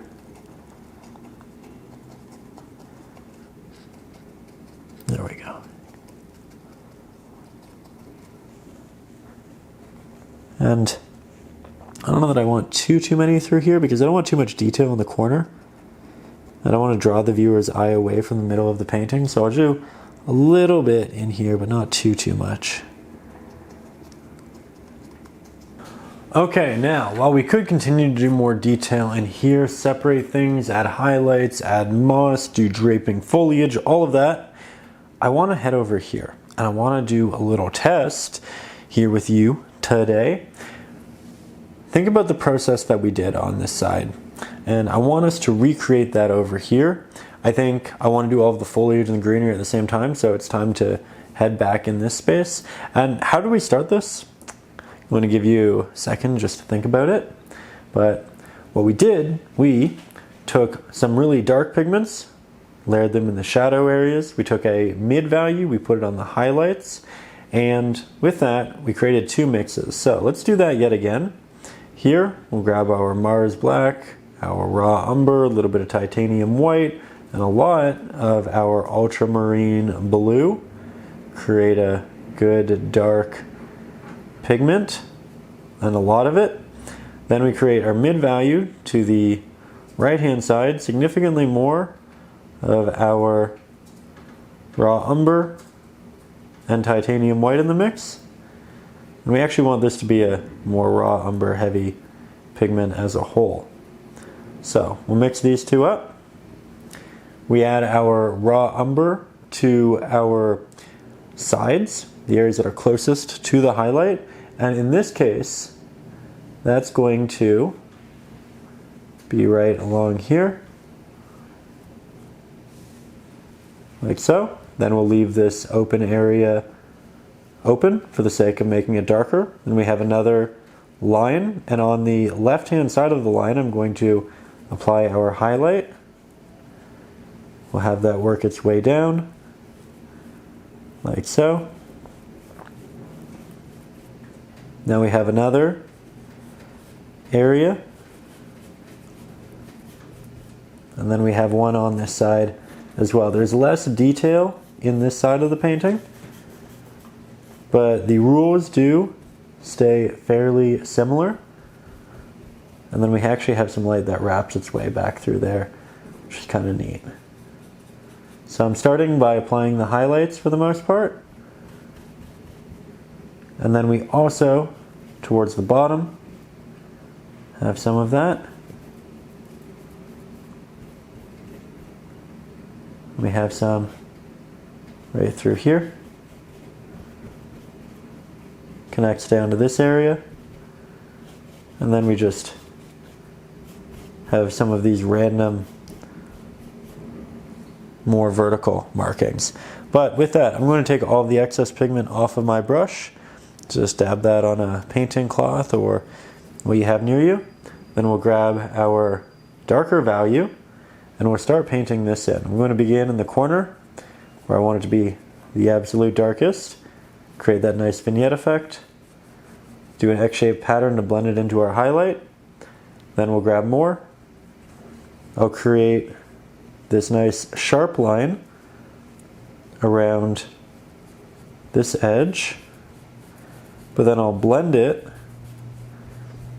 into the highlight to the right hand side of it. And again, it's okay if it's a bit more scratchy and we're dragging that pigment. Typically I don't like to do that, but why do we do that here? Because it adds texture, it adds detail, it adds unique features, and we do a lot of layering, so it's okay if it's not perfectly pristine. Might do a bit more of that highlight, just rebuild that in before I continue moving on. And then we'll grab some of that shadow, work it on this side.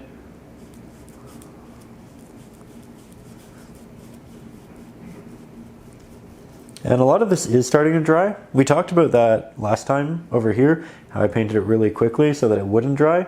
This time I'm letting it dry, and I'm combating that by just going back in with more of the highlight pigment and then going for the blend after that. So I'm reintroducing both of them when I want the softer blends. Also really fun to see what it looks like here versus this side now that we know what it actually turns into. Pretty dramatically different visual there. Grab more of that Oxide black mix. Apply a lot of pressure with the brush to get these dramatic fill-in areas. Blend it into the mid value. Make more vertical strokes through this area. Again, we're bringing it all together. So far, so good. So far, I like it a lot. Also, this is quite dark in relation to the other side, and I think it's a good indicator that we should make the other side quite a bit darker in the end, because I like the contrast a lot between this and this, and I want that over here again. We can introduce it. It's not difficult, but it is a step I want to really remember to incorporate. Now at this point, we're just filling in our negative space with this darker pigment. I'm going to be a bit more careful towards the bottom because we of course have our water already painted. It looks so clean. I don't really want to disrupt that. If we do, we can always go back and repaint it in, but you know, if I can avoid doing so, I'm going to just be a bit more mindful.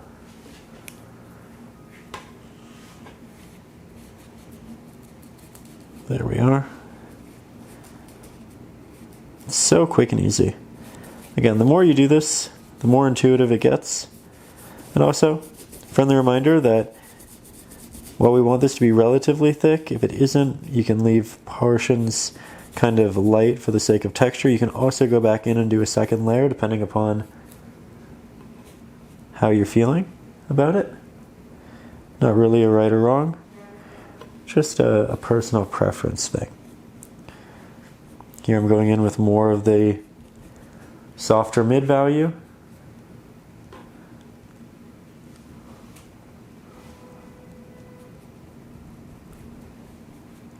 There we go. Keeping it pretty rough, and intentionally so, but giving it a rather thick base.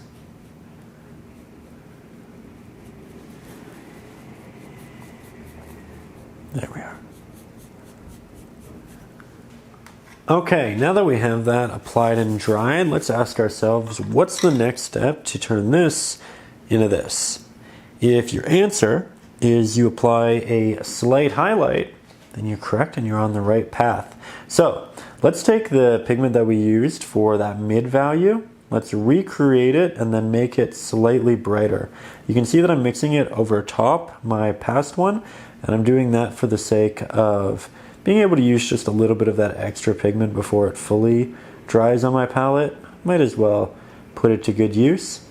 We'll make that nice and wide, and then we'll switch our brush on over to our fan brush. Grab that pigment, work on the edges, and we work predominantly in which way? In the way the edge of the rock moves. So for a lot of this, we have a slight angle. It's mildly diagonal.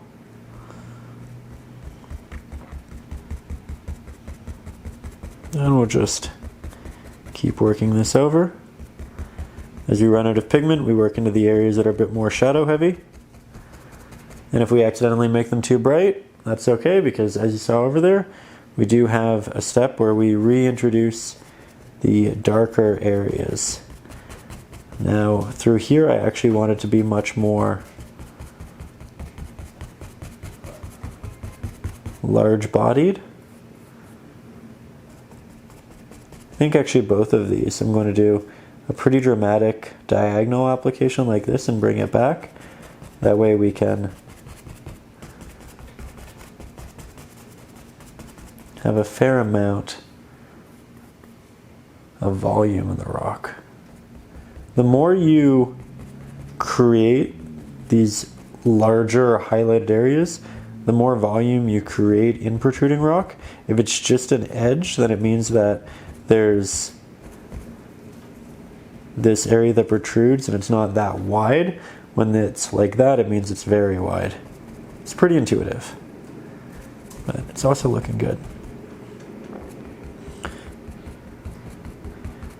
Okay, now because we have less detail in this area as a whole than the other side, this is also going to be a lot more quick, and I'm just going to make sure that I don't overdo it, though I do want a little bit of texture in these areas, so you can see that I'm continuing to press the small remainder of pigment that I have on my brush into the canvas. Then we can take more of this, head over into this corner, which will be darker in the end, but still requires that good texture. Like so. And together we'll head into the bottom area with this. So for here, it is at the bottom. We do want it to be a little bit darker in general, just because it won't receive that much light. But this area does protrude out into the light. It should catch quite a bit just on the edge. And then as we start to move inwards, we get more and more shadows. So we should use less and less pigment. Now I will occasionally do these more vertical, slightly diagonal markings.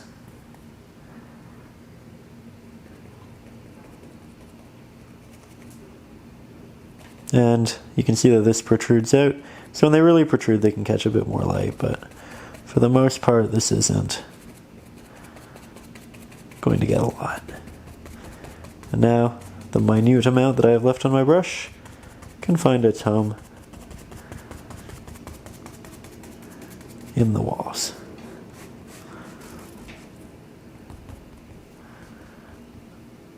If we accidentally do too much, we do a little finger painting and then we can make it darker later.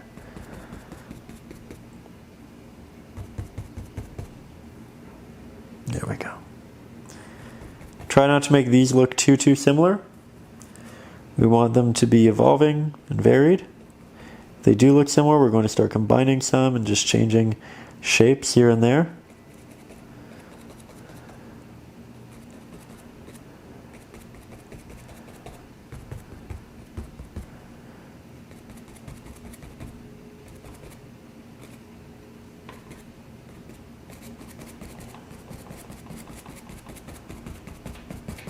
There we go. All right, so taking a step back, I think we can see a good sign of progress there, some shape coming in. Now we'll interject more titanium white, a little bit more of our raw umber into our mix. I need a fair amount of it, so we'll just continue to build this up. We'll do a little test on the other side, make sure that we're moving in the right direction. A little test here, and we can go slightly brighter. And then, you guessed it, we are back to the fan brush. One of the reasons I really like to do this side almost in its entirety, rock-wise, and then this side, is it gives us an opportunity to learn the steps, put them into practice, take a break, and then return to them, which allows us to make sure that we actually did learn how to render the subject as a whole. It gives us that refresher. If we did both at the same time, it would be one of those things where we learned once and we didn't get an opportunity to reinforce those learnings and those ideas. But this way, we get to essentially confirm our learnings and just get progressively better and better with them. Now we'll have a little bit of light just leaking its way along these edges. And it's that darker application we'll do relatively soon, which will solidify a lot of this. But right now we're just building our base, our foundation. And honestly, I'm really happy with it. One of those subjects that I love painting, and I've done, I feel like, a lot of over the years, on and off camera. And so you have expectations that'll look a certain way, and then sometimes you get really lucky and you stumble upon some techniques that are a little bit more refined, and you end up making something that you like even more than your past renditions. And I feel like we're approaching that with this one. Feels really nice. A little more light towards the bottom. And now the values are pretty similar. So I think we're almost at that point where we switch our brush and we apply detail in a different, more structural way. Oh yeah, I like that a lot. I think that's really interesting.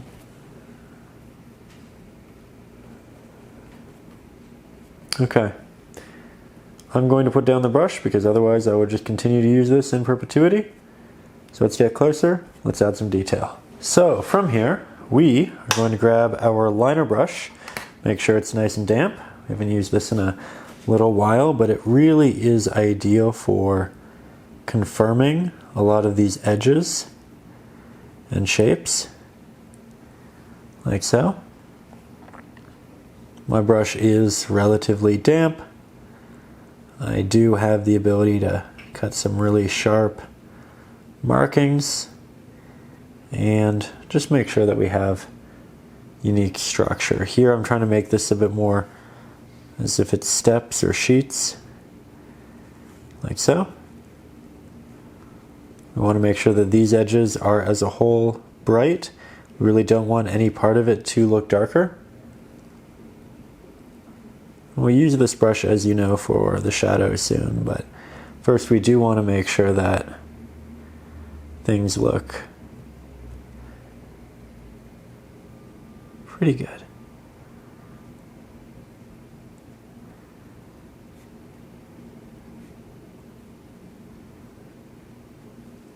Okay. I don't know about you, but I am feeling like we don't need too much more of this right now, to be honest. I don't want to overdo it. I think we have a good amount of structure, and I don't want it to be more than what we have on the other side.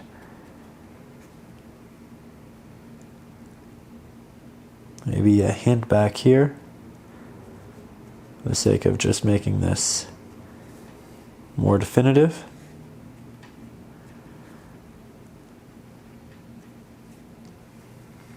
I've been working on a lot of fall paintings lately, and I've loved them, and I want to do more, but this was something that I've kind of had as a reference photo for a long time. I've wanted to work on it, but I kept telling myself, oh, you know, I should do another fall painting. I love those palettes.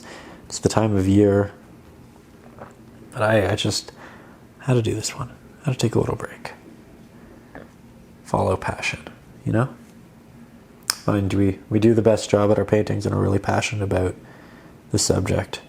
And maybe we start them when we're really passionate, and then we have moments where we're not so passionate, but as long as you start, you can kind of use that as momentum to finish. There we go.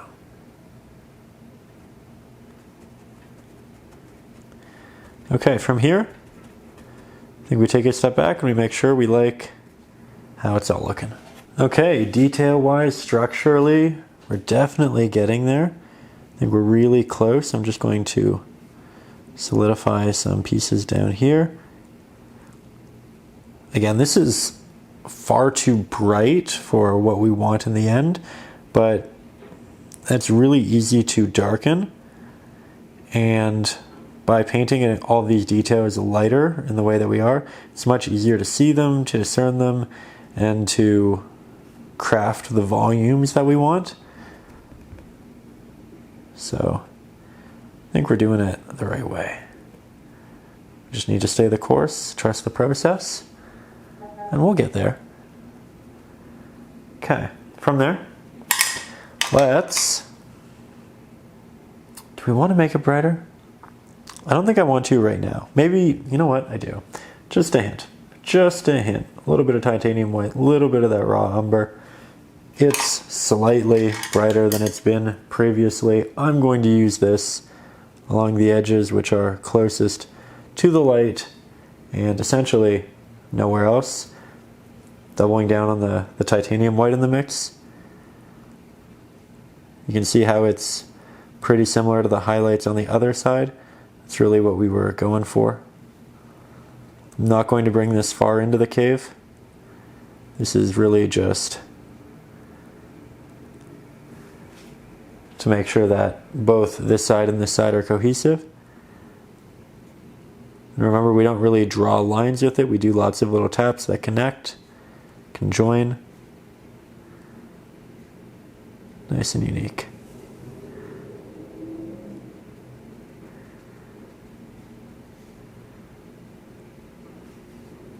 Ooh, I like that. I like that a lot.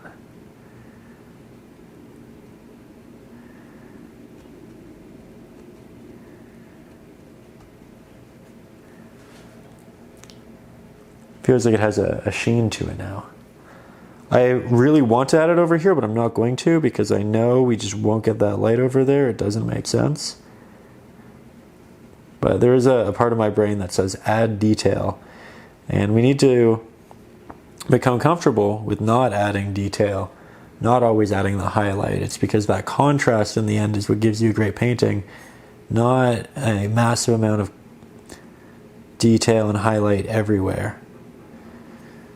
Restraint is very important, and we're going to exercise it.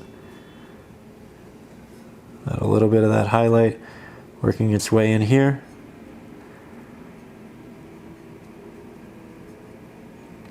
But not too much.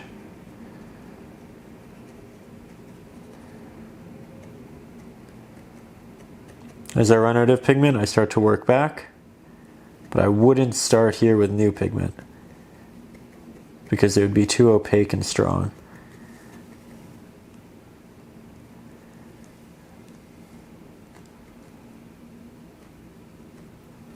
There we go. Okay. We have some great structures. They're nice, they're unique. I think we can start working in some of our shadows and make this side look a lot more like the side to the right. Now we'll take our liner brush, grab that darker pigment, and we'll head up into this area where we'll start continuing to define shadows in the same way we did on the other side. That means we have lots of little taps, means we create line work that further defines these shelves of rock and the way we want to move the eye as well, because these all do become leading lines. It's a really easy way of just subconsciously, subtly moving the viewer's eye throughout the piece. And by having a lot of these work down this way, we point inwards towards the opening of our cave. And I honestly think, line work aside, it just makes the painting look a lot better.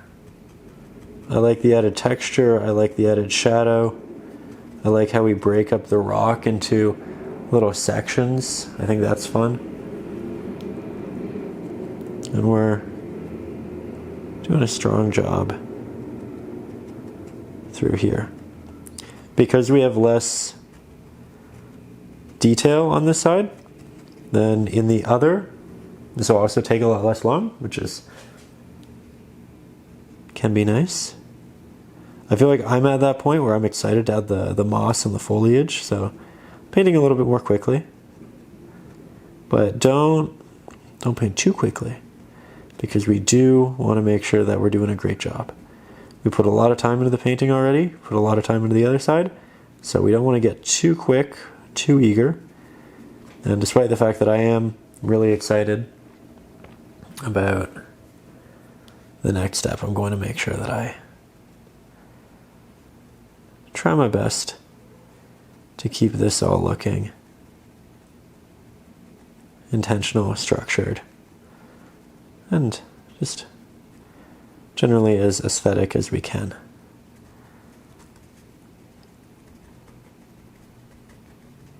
Changing the direction of a lot of these taps, kind of following portions of the edge of the wall.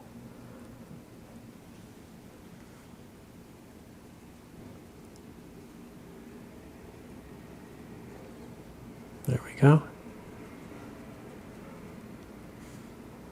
Doubling down on past applications that I really like, because realistically we're painting with a lot of water, and these markings are going to initially look very dark because they're wet and they're reflective, and then they'll get a little bit lighter and it'll blend to a greater degree. It'll look more subtle, which is great because it's natural, but it does mean in areas where you really want a lot of visual change, you'll have to go back and do a bit more.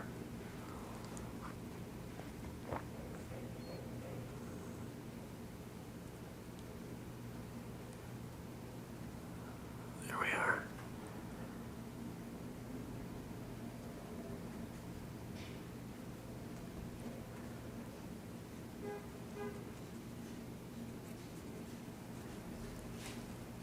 Okay. I think that's pretty unique in relation to the ones that we have to the sides, which is always a goal. We want a good evolution. Then I'll start working my way down here and further developing those same breaks in our subjects. One of those things where we'll really notice it at the top, we'll notice it significantly less so towards the bottom, but we still do it towards the bottom because we need it to all maintain this cohesive look.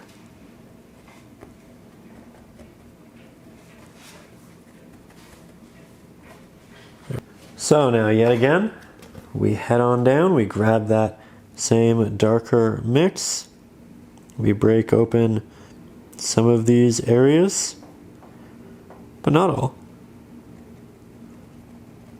I think there's separation there. This is a really nice top to a rock. All of the highlights are the tops of our rocks, right? Then we go down to the bottom of them underneath and we develop these darker areas. That said, it got pretty bright in this room, so I'll just try to darken the camera for you. There we go.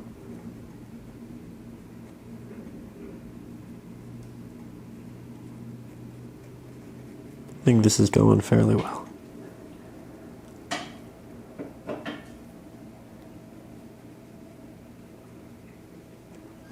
And once we're done with this, we can head into that greenery, grab some different colors, and get really exploratory with the painting again. Okay, so I ended up doing a little bit of reworking in here. A lot of them were horizontal, and I tried to make them slightly more diagonal in the way that these are diagonal this way. These highlights and also divots are now more diagonal this way. That way this points that way, this points that way.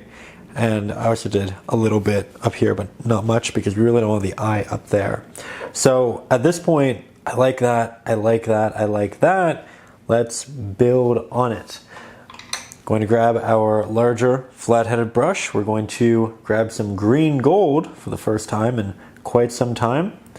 Titanium white, Mars black, a little bit of our raw umber. We're mixing up a darker green, darker desaturated green for inside our caves. This is going to be for our moss and some dangling foliage, making it very desaturated. So lots of Mars black and titanium white. The green gold I have is extremely saturated. It's by Golden. But some of them aren't as saturated, so you won't need to use as much titanium white and Mars black. It's really dependent on the brand.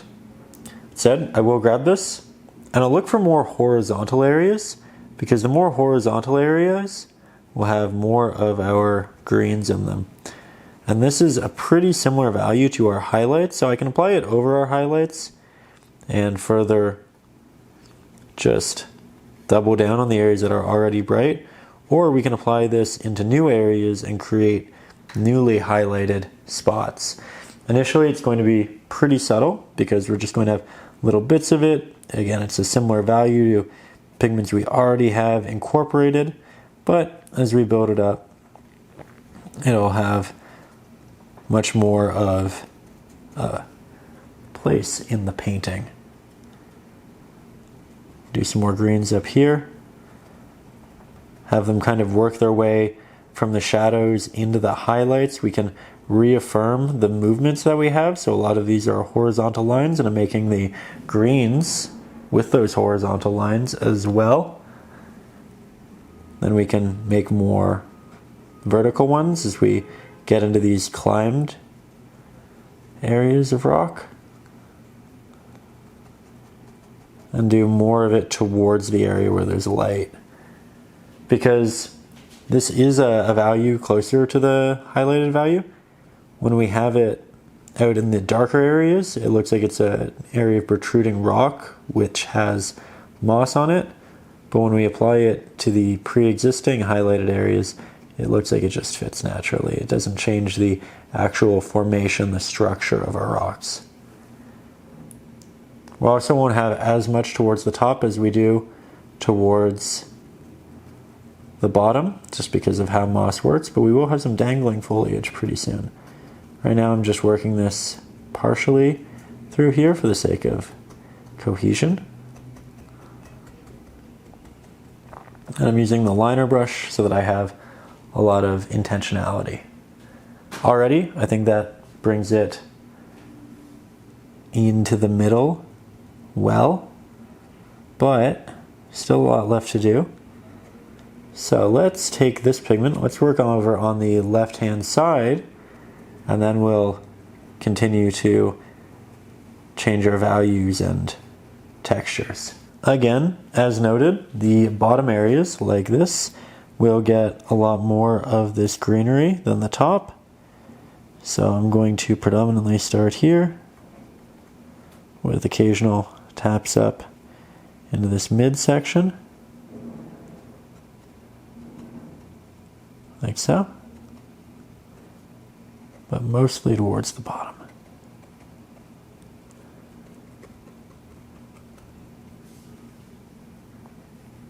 Love interjecting the greens and giving it that extra color.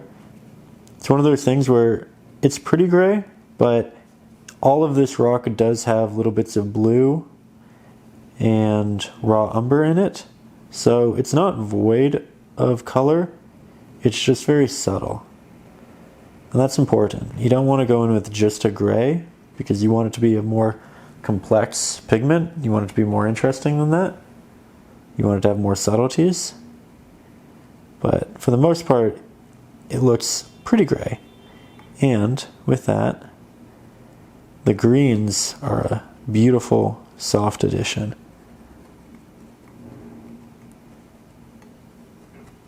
A little bit more as we climb, but not too much.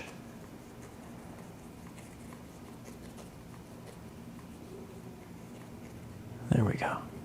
Almost looks like steps through here, and that's fun. Almost acts as leading lines that brings us back into the painting as a whole. Okay, let's move up in the painting and interject a bit towards the top. Now, I don't want to do too much, and I really like the general structure, so I'm just going to be nice and careful. Follow through with their same ideas, but not do too much. Incorporate some of the shadows, like so. Gonna have some on the top, a good amount. And then it works its way down. Here and there.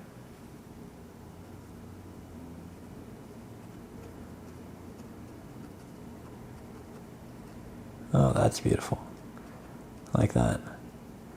We can even have it start to do some draping, and I'll just do a little line so I remember that I want it right there.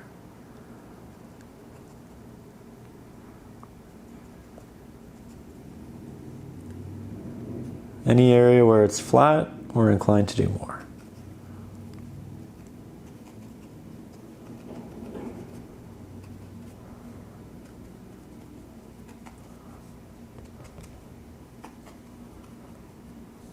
There we go.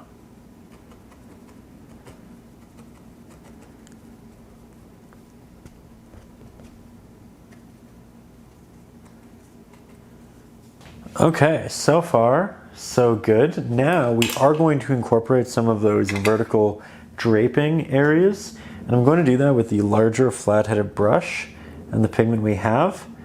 For here, again, I noted that I wanted one in this section, so I'm just going to create these vertical taps, working our way down. I can see in the reference we have some over here, which is nice. They kind of move on top of that. It gives us additional depth because now some subjects are overlapping others. And it creates this pulling movement in the painting that brings you back down, which is a nice balance because so much of this is just visually climbing. We can do long ones, we can do little short ones. We want a good variety.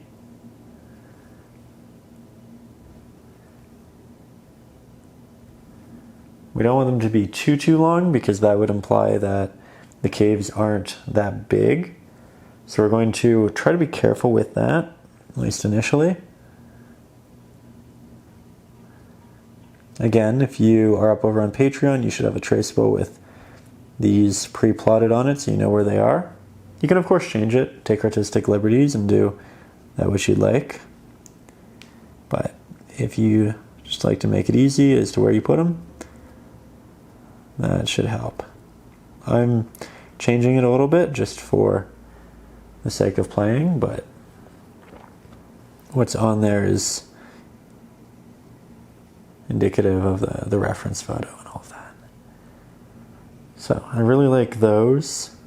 I like these. You can see I'm bouncing back and forth, just trying to make sure I balance the painting well.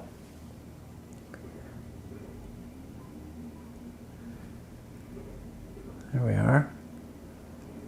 And maybe this is kind of behind these two. We don't really see where it's starting, but we have a couple more. Just bringing that eye downwards. Now they're from the very top. Some of them are more thick than others. That's also important.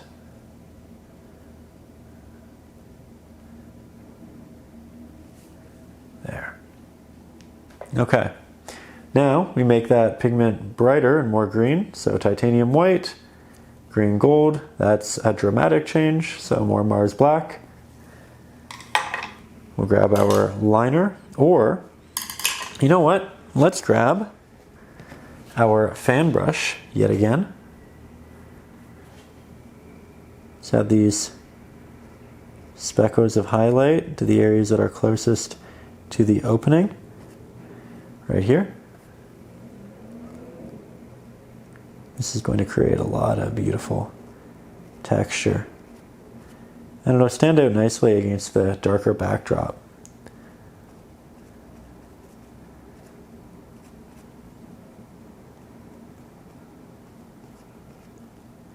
Lots of little taps. And now, texturally, again, it's cohesive with everything else in the painting. Because so much of this is controlled and rendered through tap. One of those things where tapping on the canvas feels like it's very imprecise, but then you take a step back and you look at this painting as a whole and you think, oh, you know, that's a very detailed, precise painting. So it goes to show that precision is manageable with this. You can still work with intentionality when tapping and create something pretty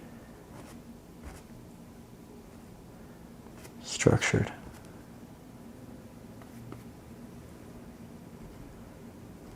Now we do need to brighten this, but I don't want to apply it just yet because I want the pigments I just applied to dry fully. So I'm going to wait 5, maybe 10 minutes, let this all dry, and then we can come back in and continue. But we'll also, while we wait, just tap on a couple more of these highlights into areas of the moss that are towards the bottom that we want to stand out, areas that'll catch more light. And that should be pretty intuitive because the rocks already have areas that are brighter and catch more light. So we want to double down on a lot of those. See that?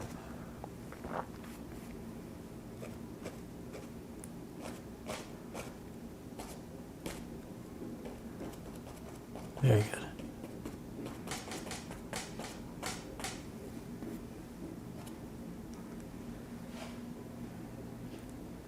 Really trying to be as dynamic as I can with a lot of these movements. And again, if you accidentally make an area too bright or too green, it's okay. It is acrylics. We can always go back, darken it, or add more rock on top of it. Which is why I'm so okay with doing so much over here. Just kind of figuring it out.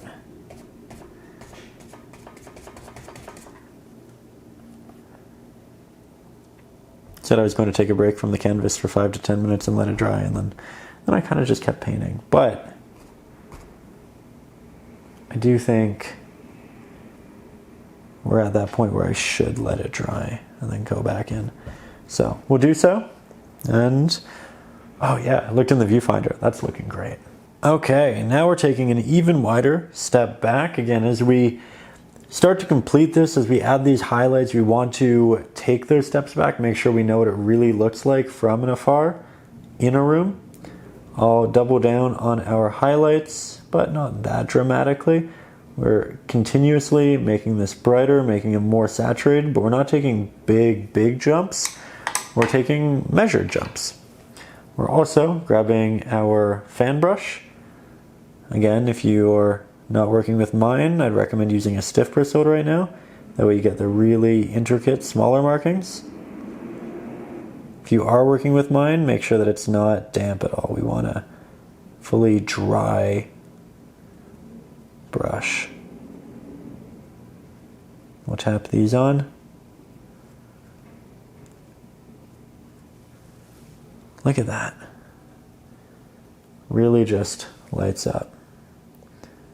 Now we'll apply it to the left-hand side of all of these little guys.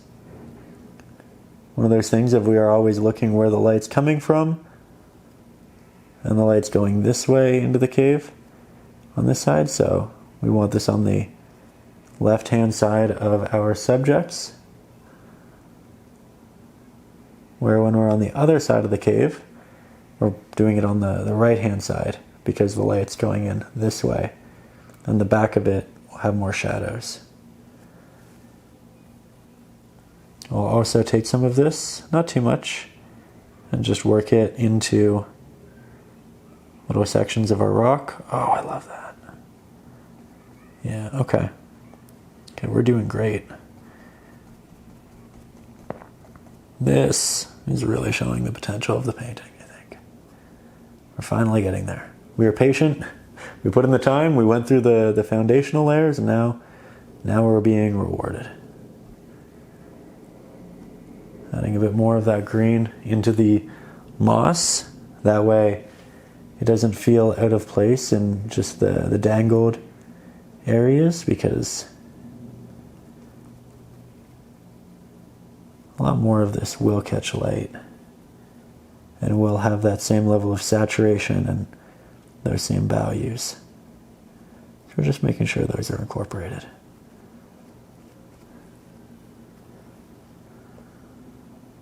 There we go.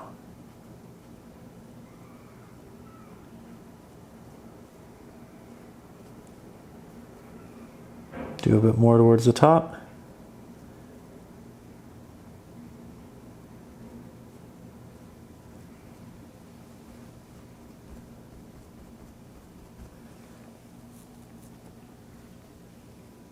One of those things where it's kind of easy to overdo, but we're taking our time and we're just progressively adding it as we bounce around. I think as long as you bounce around, you have an opportunity to get a fresh perspective on the areas you are working on. So then you can see, okay, does it need more? Does it need less? Do I need to kind of cover that up with more of a rock or something in that nature? Often the answer is no if you take it slow, but the option is there.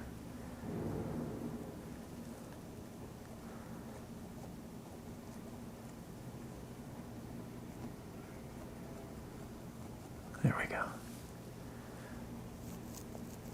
A lot of structure in this.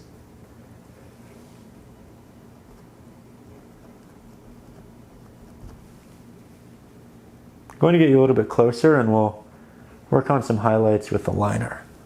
So from here, we're going to grab more of our green gold, titanium white, brighten that up yet again.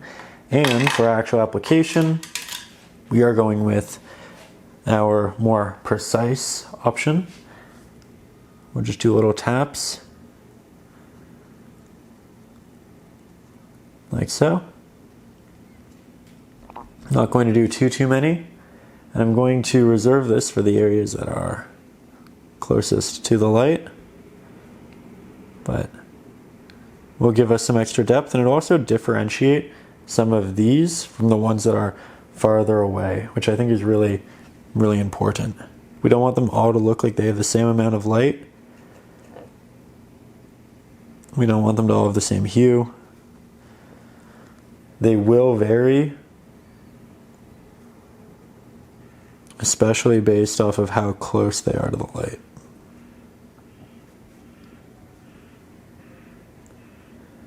So these areas that are front and center will get the extra attention. And already I think these two in relation to these two make the painting a lot stronger. Let's head over here.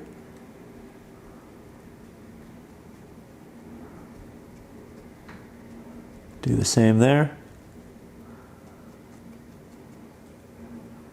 Not going to do it here, not going to do it here. Might do a little bit down here.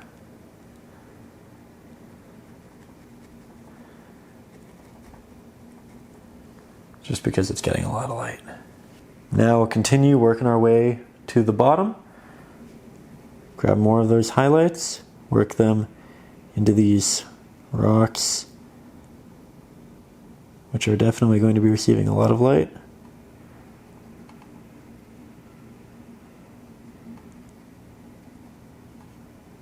Just a little tap here or there is going to make a big difference.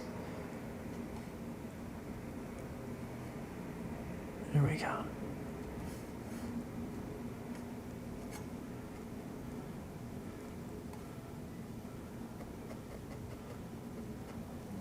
Now we're connecting the background into the foreground with that same pigment, making sure it's all nice and cohesive.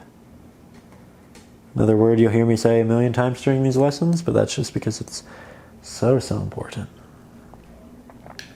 Very good. Might also take, while we're here, a little bit of our blue, titanium white, hint of our Mars black remix, the highlighted pigment for our water. I think I kind of want to straighten this line. And this is just to show you that we can always rework different elements of our painting. There we go. It was actually so easy. From there, for the first time, we're going to switch to a filbert brush, and this is great because it has round corners, which are soft and wonderful for blending clouds or mist. By the way, the next step is the mist. So, we're going to make sure this brush is nice and damp. We'll grab some titanium white, a little bit of our ultramarine blue, the smallest amount of our Mars black. You can see I'm taking the majority of it off my brush over there. And the idea is we get this bluish, bright gray. And I'm going to make it really transparent by adding more water to the mix. You can see this is basically like a watercolor. And that will be fantastic because it'll be semi-transparent, as is mist. Now in the reference photo I can see there's a lot of mist that kind of starts right here and then it works its way on through here, overlaps portions of our green, and then I'm going to work up and down from that initial application, and it's going to soften everything because the brush has that round edge and I'm just pressing very softly with that round edge. It's creating this beautiful transition. Then we'll go back to our palette. There's another area right up here that kind of brings us in, and there's this heightened area to the left hand side. I love the way that looks. And that kind of gets lost over here. So I'll take the excess off of my brush, and then yet again I'm blending upwards. I'm blending softly downwards, like so. So far so good. And once you have areas that you really like established, you can go back into the middle of them and introduce more pigment. This will make it more opaque, which I like a lot because now we have variance, right? We have some areas out here, super soft, very transparent, and then we have areas over here which are visually much more full. Again, doing the blend towards the top. We want the middle, we want the body to be the opaque area, and we want the area around it to be more soft. Now we have a subtle little bit right through here. You can see I'm working with a rounded brush stroke to make it a lot wider and a little bit more ambiguous. Let's grab a hint up here, and we're just kind of creating this composition. It's softening a lot of the darker values. It's bringing in these together, and I think I want more towards the bottom, but I want it to be really subtle. So that's where we grab lots of water, and I think I need slightly more blue in the mix, so we'll do that. Starting it through here. Want to be careful with the amount we add, but I think this is okay.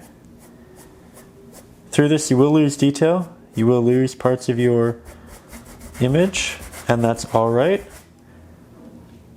We are thinking about the whole, and sometimes you have to sacrifice that which we've done before to make the painting as a unit better.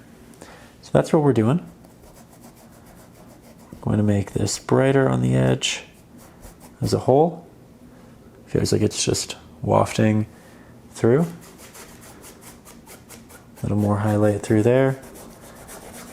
We can add some, I don't see this on the reference photo, but I like the idea of bringing it in down in this spot too.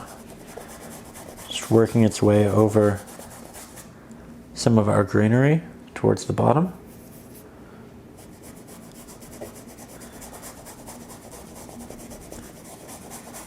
There we go. Nice and soft. Let's triple down on that. It's working really well. I think we could use a bit more. And again, this very rounded motion is great for keeping it a little bit less structured and hard. I like the lines, but it shouldn't be dependent on the lines.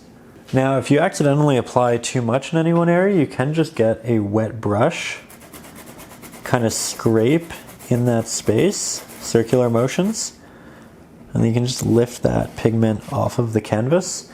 You can do that as long as it's still wet, so be mindful when you're applying it if you do like your applications, because you can change them. You're just on a little bit of a clock with it. So I think I like that a lot. It's really smooth. I might try to change this to be slightly less linear. I like the lines, but I don't want it to be too line heavy. So I'm just going to open this up by moving it around. Oh yeah, look at that. So much nicer. We can also grab more of that opaque pigment and just work it right through here, just a little bit.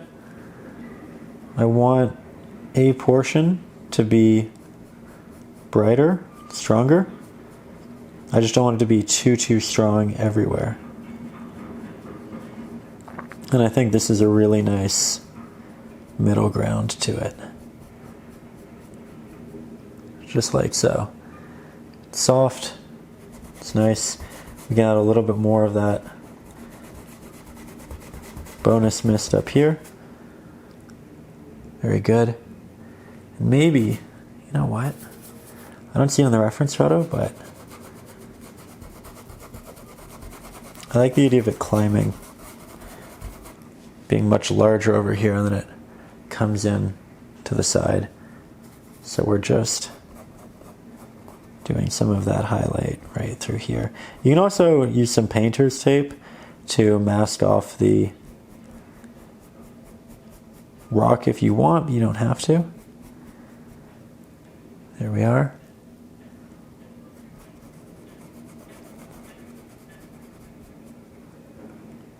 That's nice. You can see how I'm just consistently going back and forth until I get the amount that I'm actually very happy with. There. So, from there, I like the amount of mist we have for the most part. It does make me very much aware of the fact that I still want to darken the edges quite dramatically, and that's done through a wash, a glaze, and that's very similar in application to what we've been doing with the mist.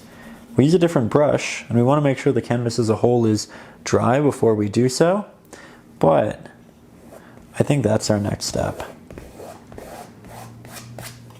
Okay, so we just moved the canvas a little bit in the room so that the lighting looks nice, and I think everything's dry enough. So I'm going to take my larger flathead brush, and as noted, we're going to do a bit of a wash. We'll grab some we're going to grab some Oxide black, some Ultramarine blue. We'll make our brush extremely wet. to the point where it's like watercolor, similar to over here. However, this time we're applying this to the edges, the corners, and then we're just working our way inward. So as you can see, we're creating more of a vignette. The greens get lost in this really beautiful way.